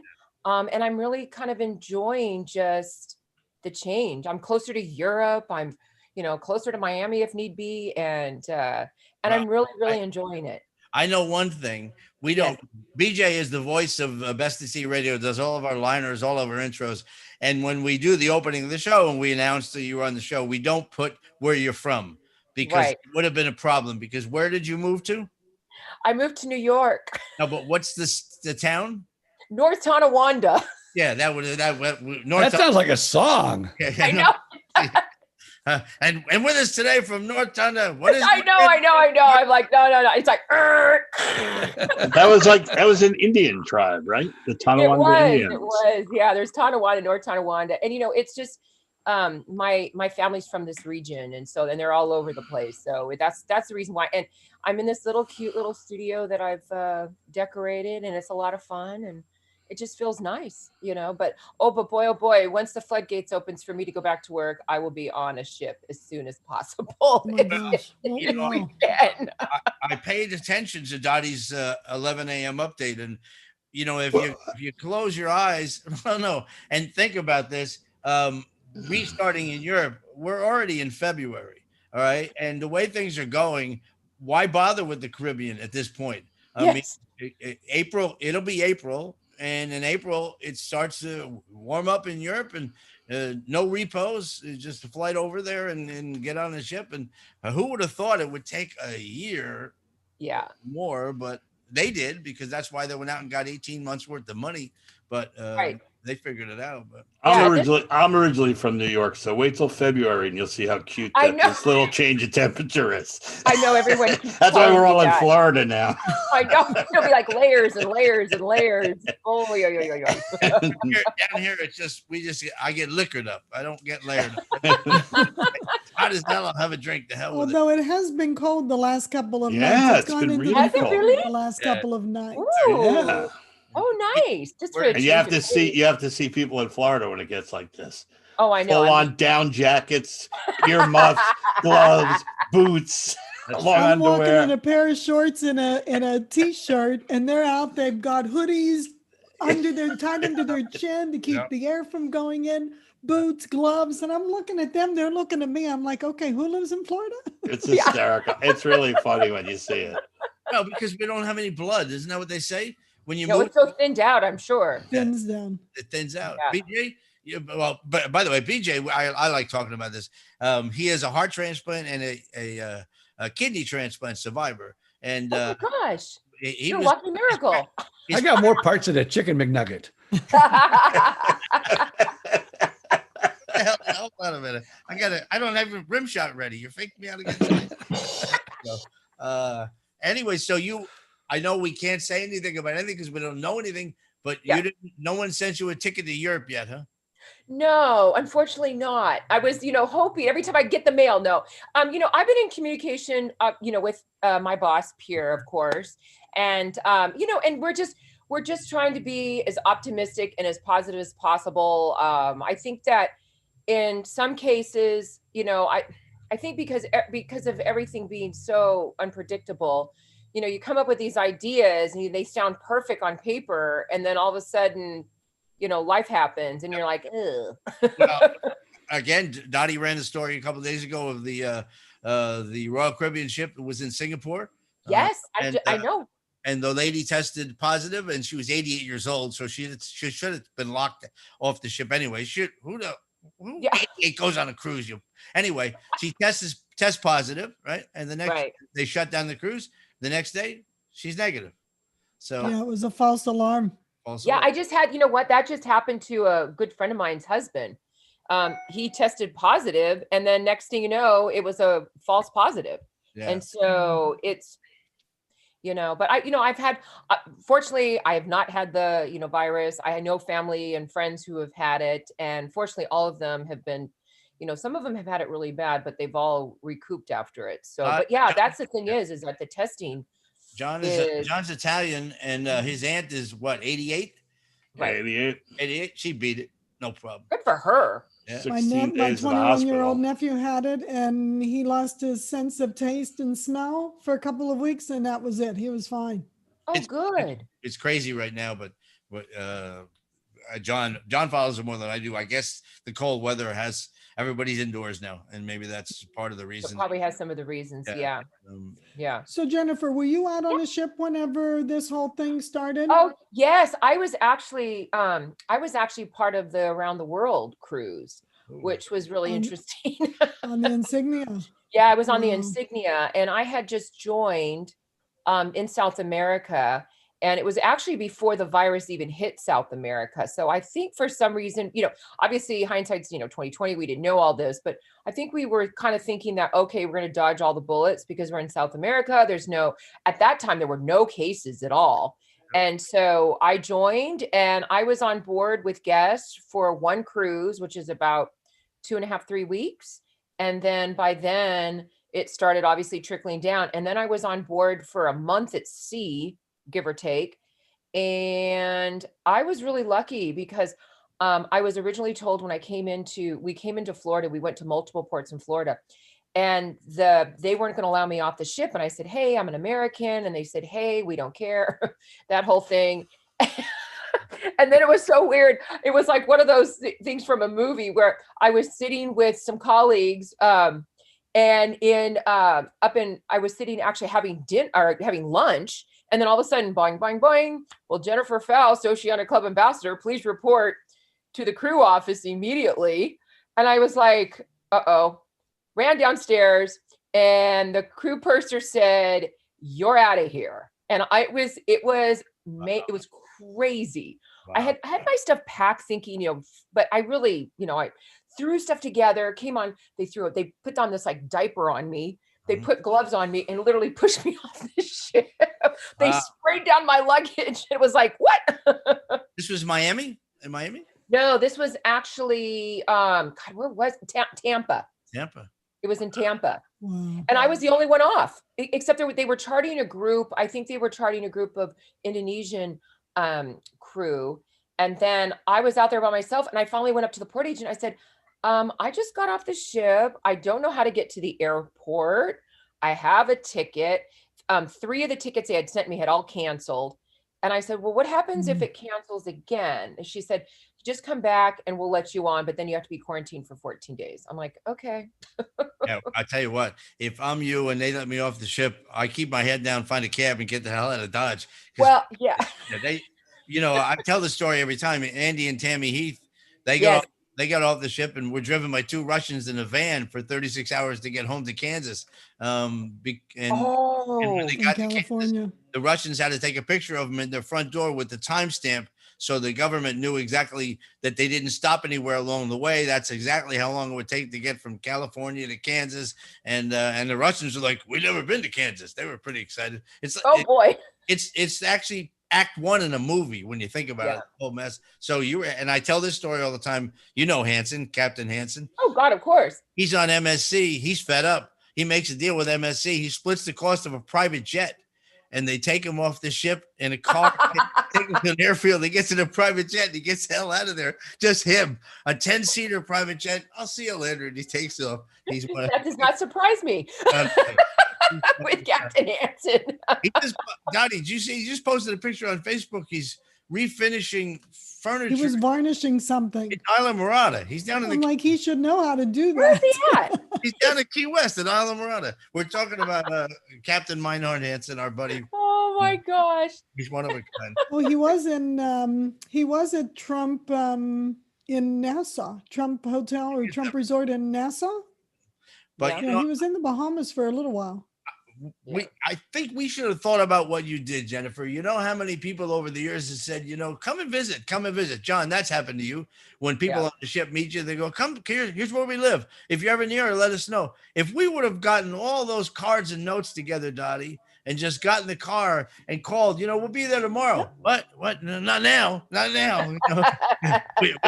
soon as they have a vaccine, we could have went cross country and, bring just a little amount of clothes and whatever. But we haven't gone anywhere.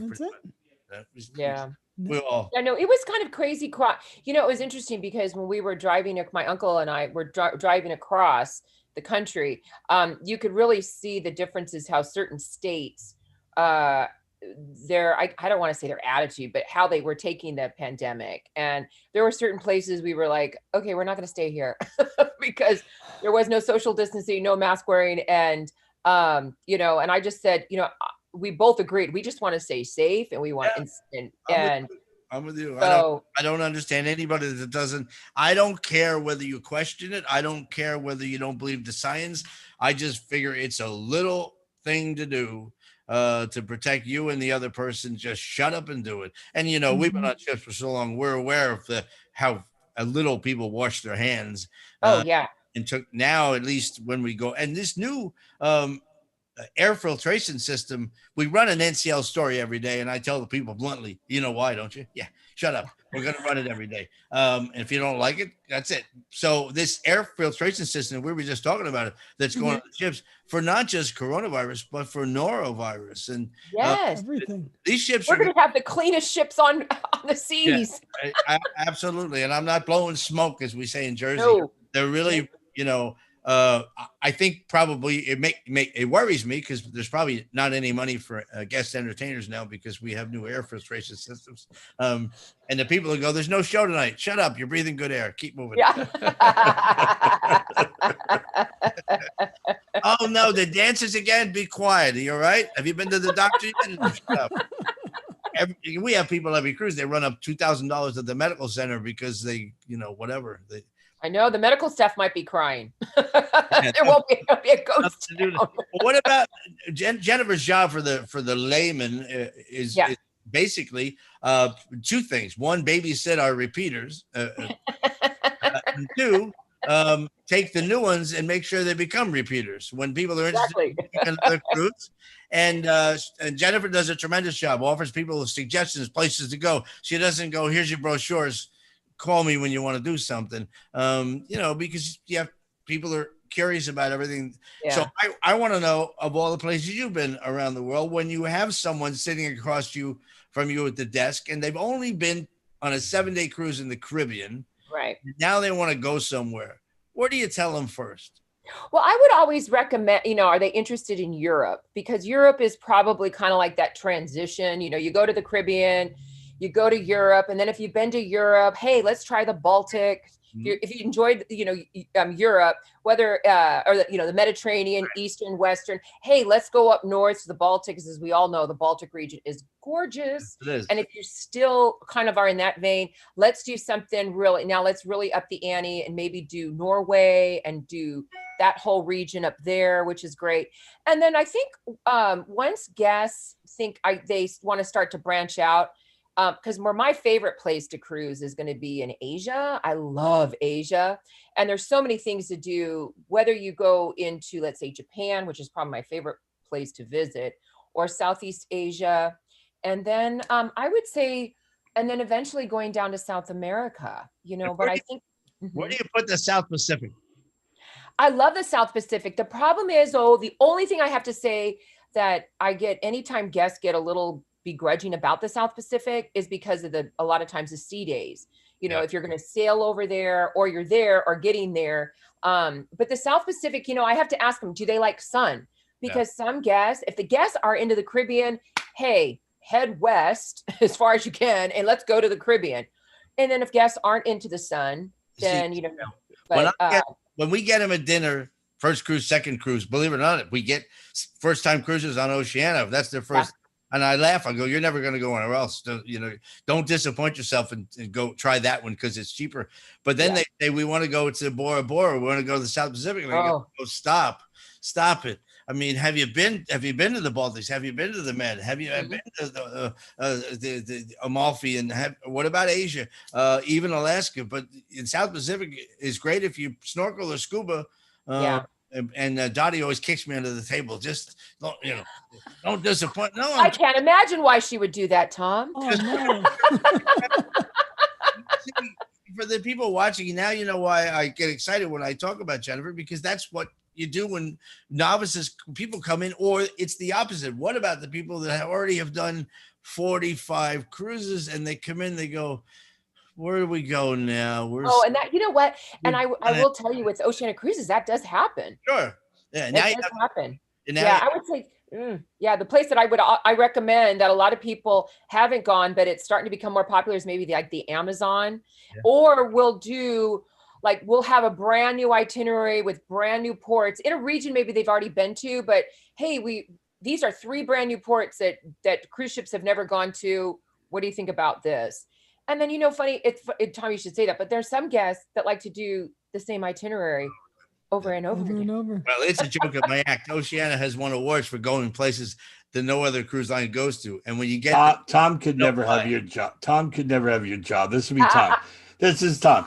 You want to go to the Amazon? You like mosquitoes the size of bats? That's a good answer. Totally. You want to go to the Panama Canal? Go empty your bathtub 15 or 16 times.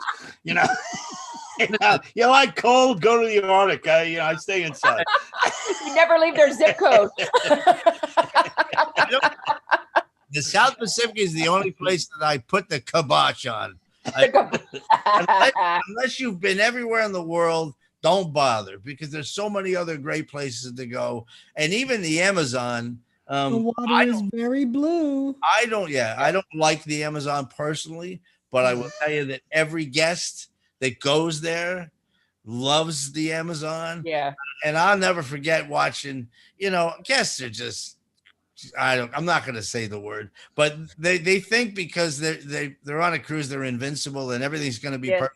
And I'm watching the tour loading in the Amazon, and they're getting on 1945 military trucks, those ones that the guys would sit on the back on the wooden with ball tires, right? And they're literally getting onto this thing, and they're going to go down ugly, bumpy roads into jungles with mosquitoes and things and take pictures. And and I always love the guys in the Amazon. They go to LL Bean and they buy all the gear. They buy the pants, with the pockets in it. They buy the safari jacket. They buy the helmet to wear, the mosquito net, the whole 2 bottles of water. It's 100 degrees in the Amazon. They're off the ship 20 minutes. They come back, screw that, and they're by the pool. They're like, you can go piranha fishing in South America. Exactly. Or the one thing we also get is the quote, well, I don't want to get wet.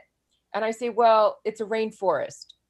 Rain for operative word is rain for the South Pacific. We go in the rainy season, and it's so much fun to watch Americans because it's pouring down rain every day. And I said to the lady, it's the rainy season. Yeah, but how much could it rain? I said, it's the rainy season. Didn't your travel agent tell you that? It rains. Yeah, we don't believe it though. It can't rain every day. Where do you go where it rains every day? Here, it rains every day here, lady. You're here in the rainy season. So stop complaining. It's unbelievable. So much liquid sunshine. Lots of liquid sunshine. I'm trying to remember my piranha joke. Help me out, buddy. People were going flesh-eating fish. I can't even remember. Wasn't it a phone number? I can't even remember. I gotta look. It's so bad. It's been 8 months. I have to look at video of my show to remember what the hell I know. We went to the Amazon. People go flesh. I'll think of it later. I'll shut up now. Have you seen Farid at all through all this? Well, I see him like how we're seeing each other now. I mean, I talk to him every day. We talk to each other multiple times a day, and because I was on another ship, he was on another ship. And then when I was supposed to go to France, we were not allowed to go. So we're still not allowed to go to Europe. He went home, and then went home for a little bit and then went back to the ship. In fact, he's leaving. He just got his medical redone, and he's leaving for Riviera like the beginning of January.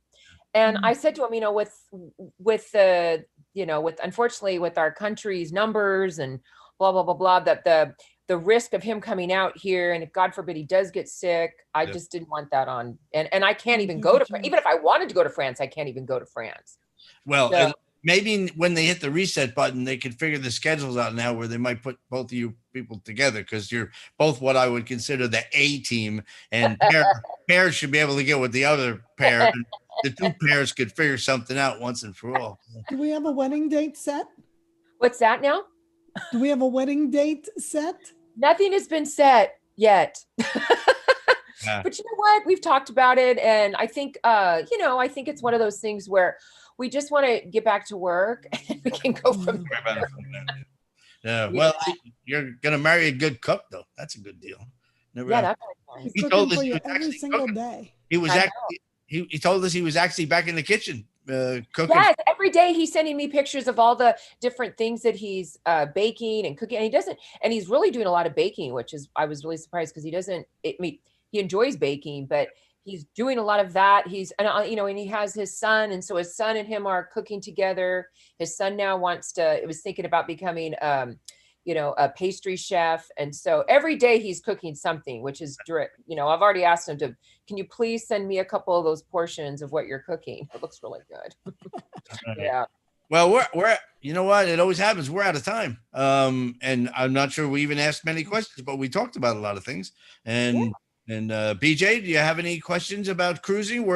Any information you want to know about Norway before we go?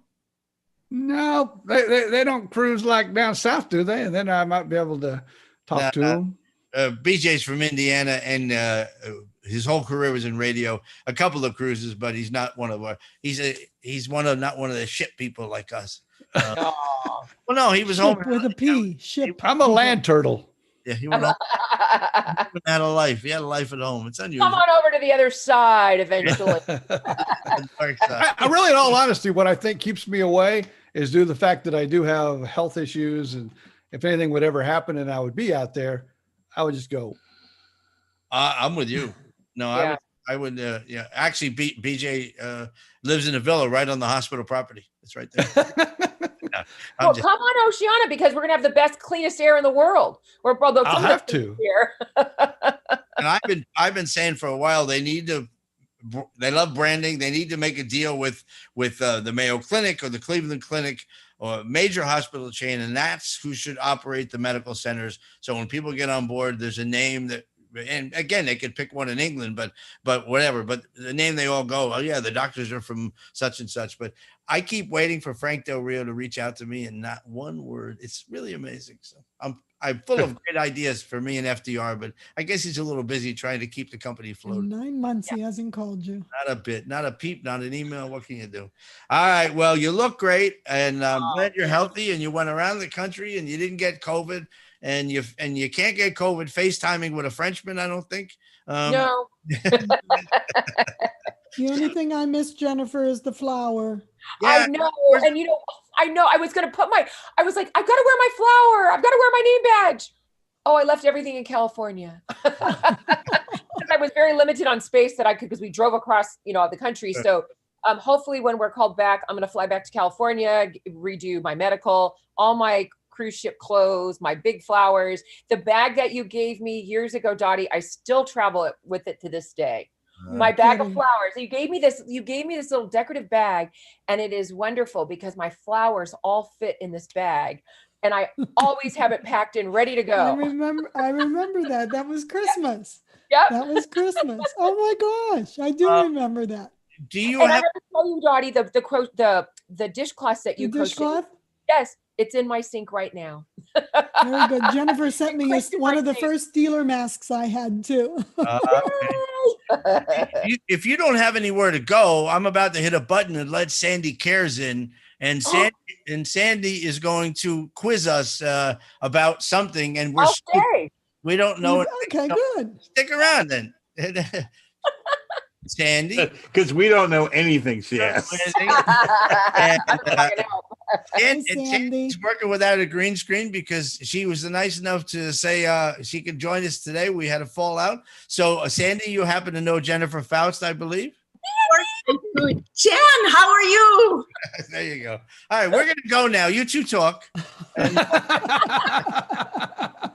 And we'll have a good day. And we welcome to the program an old friend of the program. I don't mean old in age. Word. Andy has been helping us out from the very, very beginning. And also Dr. Dave Plowd, and we've had Harry Strong on, and Dr. Roger Cartwright, and Tom Stauffer, and Harry Chittick, and Graham Dennison. We pretty much put the arm on anybody we can, and we keep putting the arm on Sandy in a nice way. By the way, I call this Ladies' Day. I hope that didn't come across as sexist, because look at the bottom of the screen. We got 3 beautiful women beneath. On my screen, you're beneath, but I don't mean that. Oh, shut up, Tom. Let's move on. Shut up, Tom. Hey, Dottie, you take over. On mine, there, ladies are on one side, men are on the other. All right. Well, it's Battle of the Sexes then. There we go. We could make it that. There we go. Right. All I know is I wore my English leather today because I heard it was Ladies' Day. Yeah. Yes, cologne on and underwear. So great. That's great. You smell like an old saddle. Hello. Look that in. I'm late again. Hold on. I'm not sure. Sandy and I talked about a couple of different things, so I'm not sure what she settled on as far as the little quiz today. Jennifer, it's gonna be really hard. Okay. Sandy froze. Sandy froze. Sandy's frozen. Easy one. I pulled together overnight, so I'm not sure if I remember to put everything into it. But I'm going to do this the way Dave did as a PowerPoint, if that's okay. You can do whatever. So I'm going to share the screen. So. Picture will appear very big, kind of. So, yeah. Okay. We just have to do it this way because the other way it wasn't working out. I'm with my mom and I'm on a pretty unstable Wi-Fi. I'm finding out. Can you all see this? I don't see your screen. You don't see my screen? No. Oh, dear. We see you though. We see you. Oh, that's not what I want. Okay. Just Is it cold in Jupiter?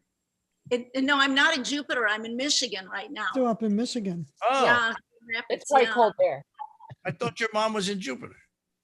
We both were, but we're both back in Grand Rapids right now. I don't know if this is going to work out, Tom. But can you just do it verbally? You can I can do anything verbally, sure. And the first thing I'm going to do is remind everybody. I mean, you're smoking me up because you were asking if I would ever talk about NASCAR. Do you know, I actually went to the Michigan International Speedway once years ago in field and fell asleep during the race. How can you fall asleep during a race? And I don't drink beer. Everybody knows that about me. It was just that it was so loud. In a very hot sun.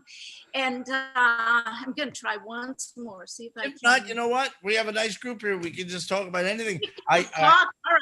I went to the Indy. I fell asleep at the Indy 500, but I was wasted. So, and I hadn't slept for 2 days. I rented a Winnebago and we drove it from New Jersey to Indianapolis. It was full of steaks and booze and everything else. And when we got there, I was exhausted, and it was the year that Bobby Rahal won the race with milliseconds or whatever. And they woke me up to tell me, boy, you missed a great race. And I went back to sleep. That was pretty much how that worked out. The noise didn't bother me a bit. So Sandy and Jennifer, you both been on the same ship at the same time, correct? Oh yeah, many times. Oh yeah. We did a couple Cuban seasons together, and our rooms are always right next to each other. Run away, I think. Yeah. I just like the way that's a couple of Cuban seasons together. It's not spices or salt and pepper. It's just the which probably is going to happen again. I hope. I would predict that in this administration that Cuba will reopen. I believe they have a different point of view when it comes to that. So we'll be able to ride around in a 55 Chevy. Sandy wants to do more than just Cuba, though. No. Oh, I'll do anything. I just Yeah, at this point. In fact, I was actually today going to present some bridges from other parts of the world, not just from the Caribbean. And the first one was, well, I got to thinking about Sambuca and wondered if there was such thing as a Sambuca bridge. Guess what? There was. It goes back to ancient times. Because a Sambuca, we know, is that Italian drink, you know, anise flavored, but it was also in ancient times kind of a lyre, kind of or instrument. And the way that it looked, it had this kind of long stem to it. And oh, did you lose me? They would take two of those and put them, huge ones that looked like Sambucas, on two ships, and then build a bridge between them. And it was called a Sambuca bridge, and it was actually used historically in the attack on Syracuse in the 300s BC, 2 or 300s BC. I'm going to write that down so that I have some reason to justify. I believe that in a former life, I was a Sambuca bridge builder. You might have been the inventor. I think that's what happened. That's what I did. When was it, in 300? Back in 213 BC. Yeah. 213 BC. And the inventor was a chap by the name of Heraclides of Tarentum. Yeah. So it was kind of interesting to think. See, there's BC and there's BS. Right? There's BC and BS. BS is before Sambuca, and BC is before Christ. So there's before Christ, and then there's before Sambuca.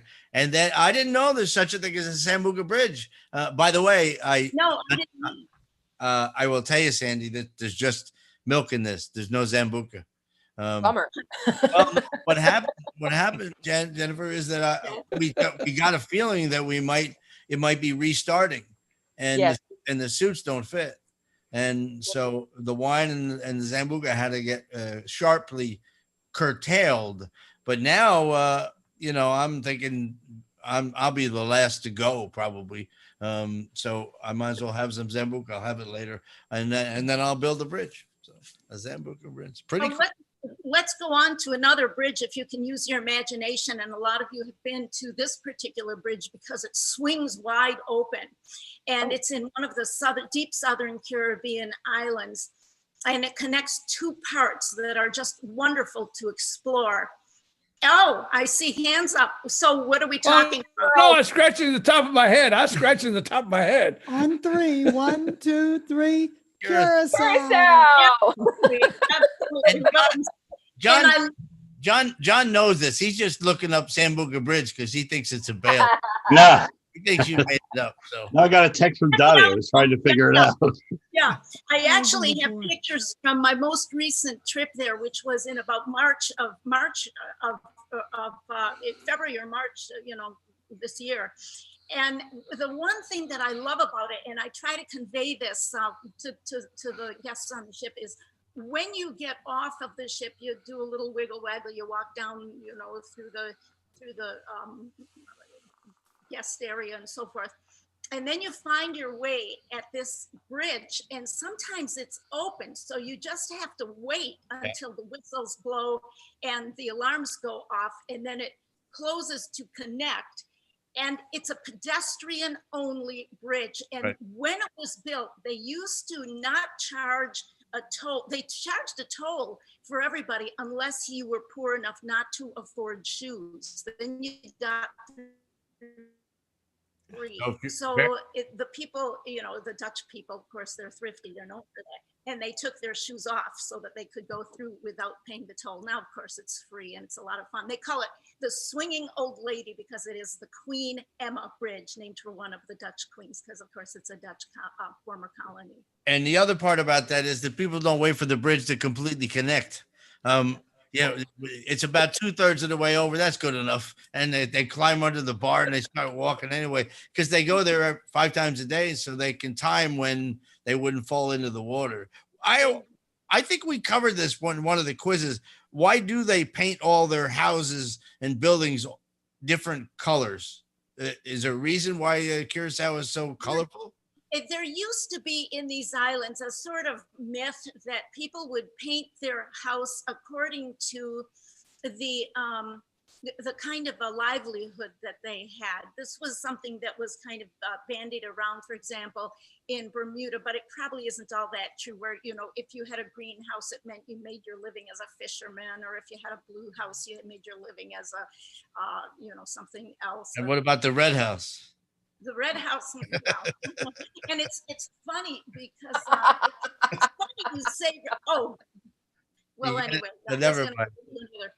red is usually an inexpensive paint, at least in the United States. And there's one thing that I was looking up with all these covered bridges, and I know, BJ, you're from Indiana, and there are a lot of covered bridges, and most They of actually them, have a covered bridge festival in southern Indiana. yes, Yeah. yeah. Of course they do. As well. And Put on the new britches and they go. They put on new britches, they go gallivanting down to the Covered Bridge Festival and have themselves some cotton candy and jerky. yeah, they tend to be red because the red paint tends to be inexpensive. Yeah, I didn't know. But anyway, do you want to go on to another bridge or just keep talking? Wait, we can do whatever. I've got- What color? Well, what color are the houses, Jennifer, in North Tonawanda? Well, you know, it's funny because I the street that I live on, which is Goundry Street, used to be called like $1 Million Avenue because it was during the lumber trade. So most of the homes here that I'm on this street with are just these old mansions, or it's absolutely gorgeous. Wow. And my place that I live in is actually where the servants that used to cater the mansions, that's where they lived. Mm-hmm. So they just built this little studio on top of that. But no, they're all some of them are pink, some of them are blue, you know, brown, gold, all different colors. And a lot of the homes have like 5 and 6 and 7 bedrooms. It's a beautiful street. Now, are you close to, can you walk to things in town?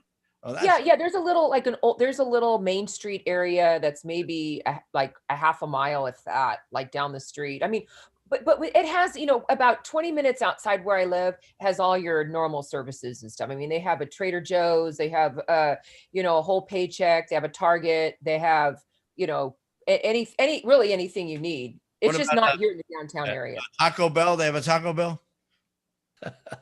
And only BJ loves Taco Tuesday, so I just check in case he ever came to visit. Yeah, but that's at Tijuana Flats, not Taco Bell. Oh, yeah, you go upscale.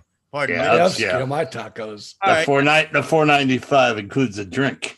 Yeah, and chips.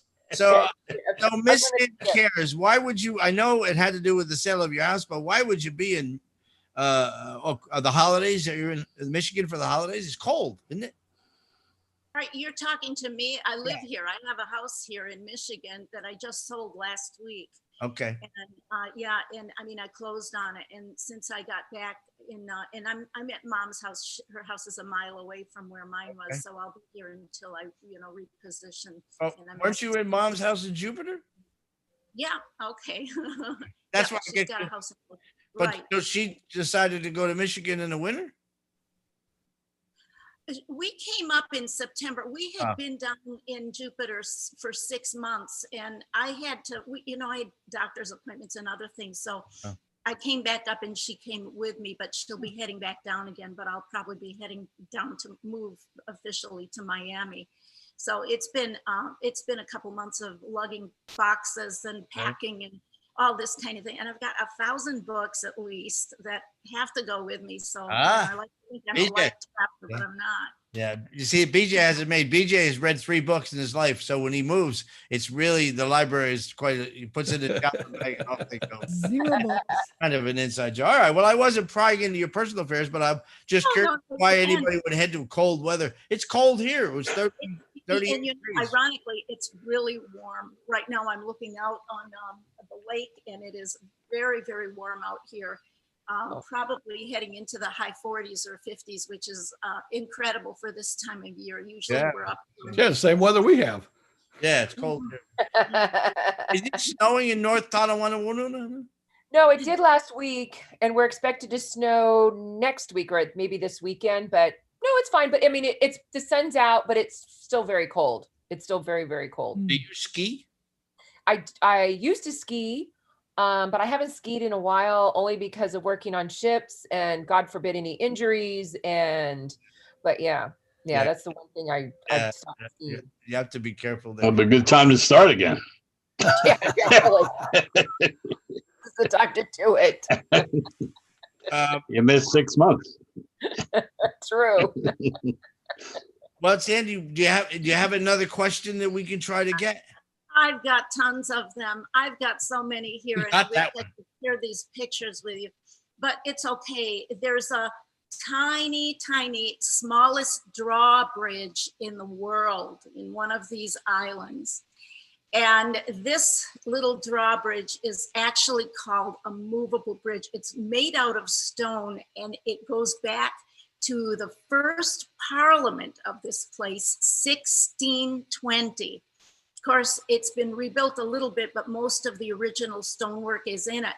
And they call it movable because any motorboat can go under it. It's pretty low, but if a sailboat comes along, it's not going to make it. So what they did is they took out this sort of strip in the middle of it, and they replaced it with a plank of wood. And they wide and spans the width of this bridge. So if someone comes with a sailboat and they need to go through, they just wait and holler at a pedestrian. Hey, can you help us here? And the pedestrian will reach down and pull that plank out and then take the sail by the mast and guide it, the whatever couple of feet through the bridge until it gets to the other side. Smallest drawbridge in the world. They call it I know where that it comes. Yeah, I know where the bridge isn't. It's not New York. That sailboat will be sitting there for a while going, hey, get your own plywood. Get the hell out of here. I'm late. I was on my boat sailing around Merritt Island, and I have no power on the boat. It's a catamaran, and I'm making circles waiting for this drawbridge to open. And I'm on the radio, and I'm going, drawbridge. This is the captain of the catamaran. Please let me through the bridge. I have paddles because you got to at least have a paddle to go through. Nothing. 20 minutes later, finally, the guy, this is what I hear. I am not a drawbridge. I'm a swing bridge. Really? Well, and I go, would you open the stupid swing bridge? Yes, Captain. After I circled for 20 minutes, no power in like a channel the size of a double lane highway. All I can think of is when the guy goes, I'm not a drawbridge, I'm a swing bridge. Hey, pal, whatever you do in your own time is your own business. just let me through. These guys get very defensive of what kind of bridge they have, apparently. All right, so it's this. Is it in the Caribbean? Am I warm? Technically, no, it is not in the Caribbean, but it's this island, the archipelago is sometimes. Oh, I think it's the B word. Maybe. No, sweet. Well, where's the archipelago? It's in Sweden. Did say that again? Huh? Sweden? No. All these Caribbean islands and around our archipelagos. Oh, okay. See, I only know. I'm only familiar with the ones in Sweden. Is it like Bermuda? Yes, it's Bermuda. I mean, they're very friendly there. That should be the giveaway because they're, they're the kind of people. I mean, they're all living on this tiny island. There's nothing else to do. So if someone comes out and they need a hand, they're bound to give it to them. So yeah, that's one place that if you blink, you miss it. And the public buses go over them all the time, over and over. And you just have to ask a local sitting next to you to point it out. As long as you don't yell, you can't yell, hey, you with the short pants. Help me out over here. You with the short pants and the jacket and tie. Can I get a little help? And the knee socks. Yeah. That outfit. Who dressed you? Anyway. Speaking of Bermuda, I'm going to make an interesting connection. If you've ever been to New York, there is a bridge called the Outer Bridge. Anybody familiar with that? Outer Bridge Crossing, right? The Outer Bridge Crossing, exactly. John, you're familiar with it. Where do you think it got its name? Yeah, too much time. It connects Staten Island to New Jersey. Right. Oh. I don't. No idea? Well, it's interesting. It's actually a lot of people assume that it's the outer bridge because technically it's farther out than another bridge. So you can just kind of assume that, but it's not the case.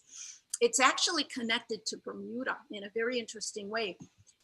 It's named for a man. His name was Eugenius Harvey Outerbridge, and he was the first chairman of Port of Authority in the Port of New York Authority.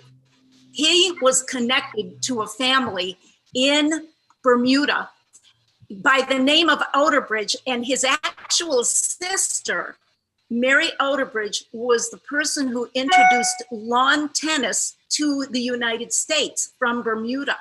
So there's a tennis connection, a Bermuda connection, and a hot peppers connection, because the Outerbridge family, very, very wealthy and famous, a real old established family, made their fortune cherry peppers sauce.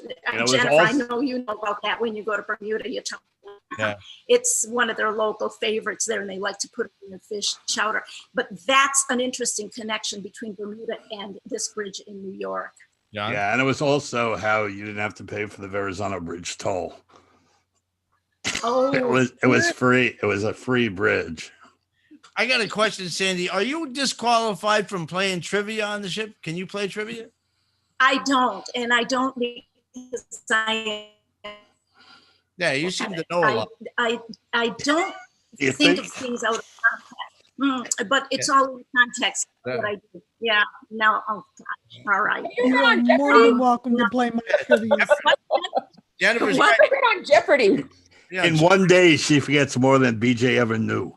And I have to interrupt again. I apologize, but I must ask BJ, did your $8.99 earbuds crap out? What happened? They didn't crap out, but I guess the battery, because I had them on for a little over 2 hours. I guess they only last 2 hours. So anytime we go into overtime, I'm going to be in trouble. All right, we're on time today. BJ was in Winn-Dixie.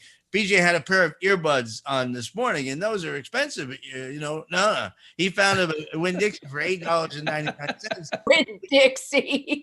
His camera came from China for $650 dollars. And he's look at this. It looks good. Well, he don't look good, but yeah, picture looks good. Sounds good. I'm jealous. All my stuff costs a fortune and it breaks all the time.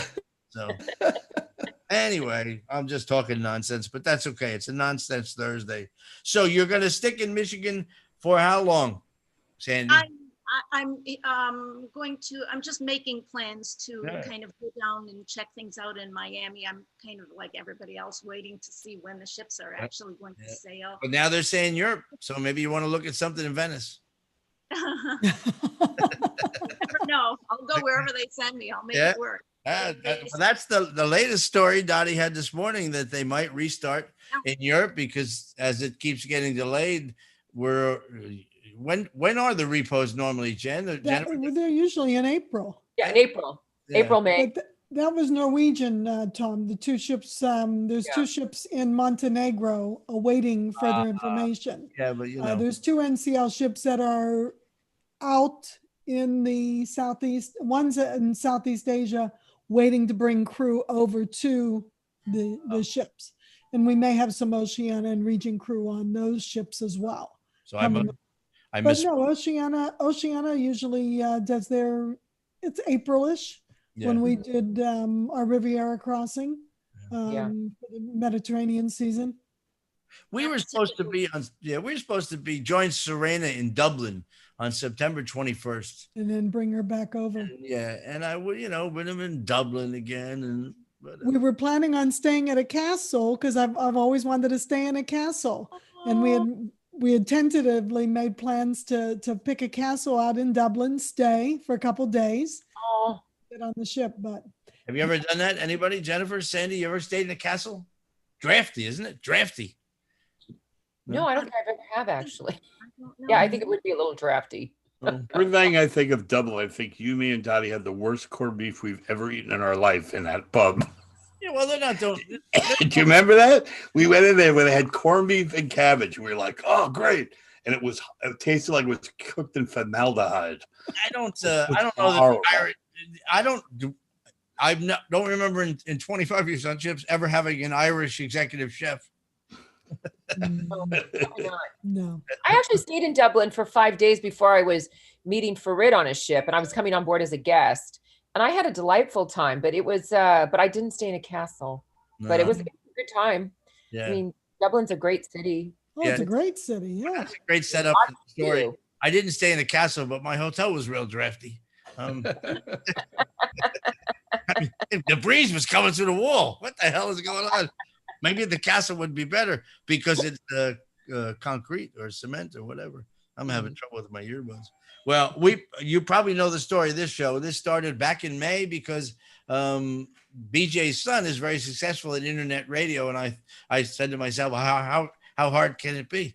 And and we'll just leave it right there. And John came on 2 weeks into the program, and then eventually I talked Dottie into doing it. Dottie did not want to do the show. She said, "What would I say?" And she said a lot, actually. And then BJ was doing a different morning show, and they went a different direction. And his wife said, "You find another direction to go back to because that's something." And we've been friends forever. So we've had a lot of fun. We're going to finish this show up next Friday on the 18th. And it's going to go into reruns because we have about 130 episodes. So it's going to, or shows, it's going to go into reruns. Sandy's already been Sandy, you're twice this week, because you were on Monday's show was a rebroadcast way back in July. And we're going to come back after the first year with 2 shows a week on the weekends. On Saturday and Sunday, they'll come out. People are getting back to work, have lives, stuff like that. So we're going to keep it going, but we're just going to cut it down a little bit. We're so grateful for John arranges a lot of the guests on Wednesdays and Thursdays. So we've had, I don't know, probably 40 magicians, great magicians. We had a guy on that ate a light bulb.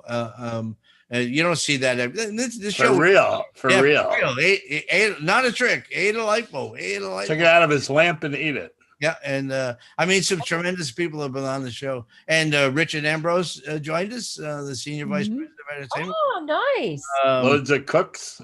All the chefs. All the from the culinary. I'm sorry, chefs. I didn't mean to say cooks. All the chefs. Captain Kristovich, Luxa joined us. Victor. Victor and Mark GMs. Mark von der and Victor. Mine aren't. Hanson joined us, and it was as quiet as I've ever seen the man. I mean, he was so quiet. I don't know what he was afraid of. Maybe saying. I'm leaving people out. I mean, the lectures. I mean, people have been so supportive, and all of those are still we have them. They're a library of all these great conversations, I call them, with people where, you never know where the conversation, is going to go. And it always ends up. And there's so much information. You can't keep up with it. You hear somebody mention something and say, oh, I want to look into that, or I want to review that particular show. And before you know it, you don't have time. And the next show comes on its heels. And you have just done an incredible job of bolstering this, keeping everybody's, keeping the gears going with everybody. And the amount of information coming through this show is encyclopedic. Well, that's when you're on. Sandy comes on just to embarrass us. And Dr. Dave Plowd, I'm responsible for, he's got a green screen, an extra monitor. I mean, the guy is, we got to get him on before the final daily show. And so many of the lectures came on and my new bromance. Yeah. John has a catamaran. He's a surfer. He's all about the water. And so Dr. Dave comes on and the two of them just hug it up virtually, and we stay out of the way. That's how it goes. So anyway, we still have another 5 shows to go, and then we take a little bit of a break. But then when we come back in January, the Saturday and Sunday shows will be pre-recorded, and they won't have as many technical mistakes, and they'll be a little more fast-paced. We're just going to put the guest in and kind of tighten up in that hour. Although here we are. This has been a fun hour. You know, it really has. But you That's wonder. a good format too, though, really. Yeah, but you wonder. Yeah, many of the guests, honestly, you think, oh, how are we going to fill 25, 30 minutes? And then after 30 minutes, you're thinking we should have had an hour. It happens every day. It happens every day. Stephanie Hirsch. Oh man, she comes on talking about Julia Child. Tremendous. But anyway, and they're all there. You know, you go on our website, bestacradio.com, the people that are watching now, and go back and look at all those great conversations. The conversations are broken down individually on a page called Conversations. So if you don't want to listen to the four of us, the gang, you can listen to Victor. I'll tell you what, Victor, Dottie, last name? Conceição. The end of the conversation with Victor about, I can't say these names, neither me and BJ. Can I? And I'm the announcer. You can't do it either. The end of the conversation with Victor about being at sea, you have to watch it. I'm serious. It was so unbelievable how he just nailed it, what we do and why we do it. And Mark, last name, Dottie? Varmenhoven. Was just on. And Arthur Nugan. For a Dutchman, he is a riot. We had a great time with him too. So 4 kids. I didn't know he had 4 kids. Yeah. Some of them too. I told him, I thought, you know, we're being away at sea so often. When the hell do you have time for 4 kids? You know, those are, I guess, they were shorter contracts than we thought. All right. Well, anyway, I'm in a talkative mood today without the Zambuca, but I can't wait to do some research because I think I'm a descendant of that guy from 230 BC, the guy that built the bridge. I would absolutely bet on it. And it was evidently it was a successful war strategy. It's the Sambuca Bridge. That's what I'm looking for. Before we go, one more pitch. Hang with me. I'm sorry. We are going to celebrate New Year's Eve. We're having the best, the really big broadcast New Year's Eve celebration. It's live on New Year's Eve from 8 to 10. This one's not free, but it's going to be a heck of a show. We're bringing him out of retirement. Southwest Florida's favorite radio personality, BJ Odom, will have a dance party, and then Dottie will host the show, and I will perform live. John Ferrantino will perform live, and our friend Paul Edison, a great English impressionist singer, Sinatra, Tom Jones, Tony Bennett, and Neil Diamond, all live, not recorded, and it's going to be from 8 to 10 on. Just be like being on the ship. Yeah, exactly. Well, although I don't have to blow up one balloon. Oh, I know. Oh, gosh. Oh, yes, you do. Oh, yes, you do. You have to have balloons. New Year's Eve. I just thought of that. I turned one of our rooms into a green screen room. I know Sandy has a green screen now and Dave has one, but this is a whole room. And that's where I and Paul would perform. You can find virtual balloons. No. John has a green screen room in his home because he actually teaches seance performing. He does a paranormal seance, among other things. He does virtual, so theatrical, paranormal seance. Yeah, he can't talk to your dead great grandfather unless there's money involved. We figured out. So I do it while I drink a glass of water. We're gonna do all that stuff, and tomorrow we'll have the regular Friday free for all. Everybody knows what that is. I want to thank Sandy Cares for pitching in at the last minute. And I want to thank Jennifer Faust. You look great and you sound great and you're always so full of enthusiasm, just like my wife. Have a great day, everybody. We'll see you tomorrow at 10 a.m. Thank you. Bye. Thank you, Cindy. Thank you, Jennifer. Thank you, everyone. Thank you so much for including me. I felt so honored. I loved the Farine and I loved the mom. Absolutely. And thanks to BJ Odom, back with the big headphones. Can you hear me now, BJ? Can you hear me now? I hear you now, and the time is 9 minutes after the hour. I forgot we're all over. That's your lunchtime. We took it into your lunchtime. Have a great day, everybody. We'll see everybody tomorrow. That should be almost the end of this day. See ya.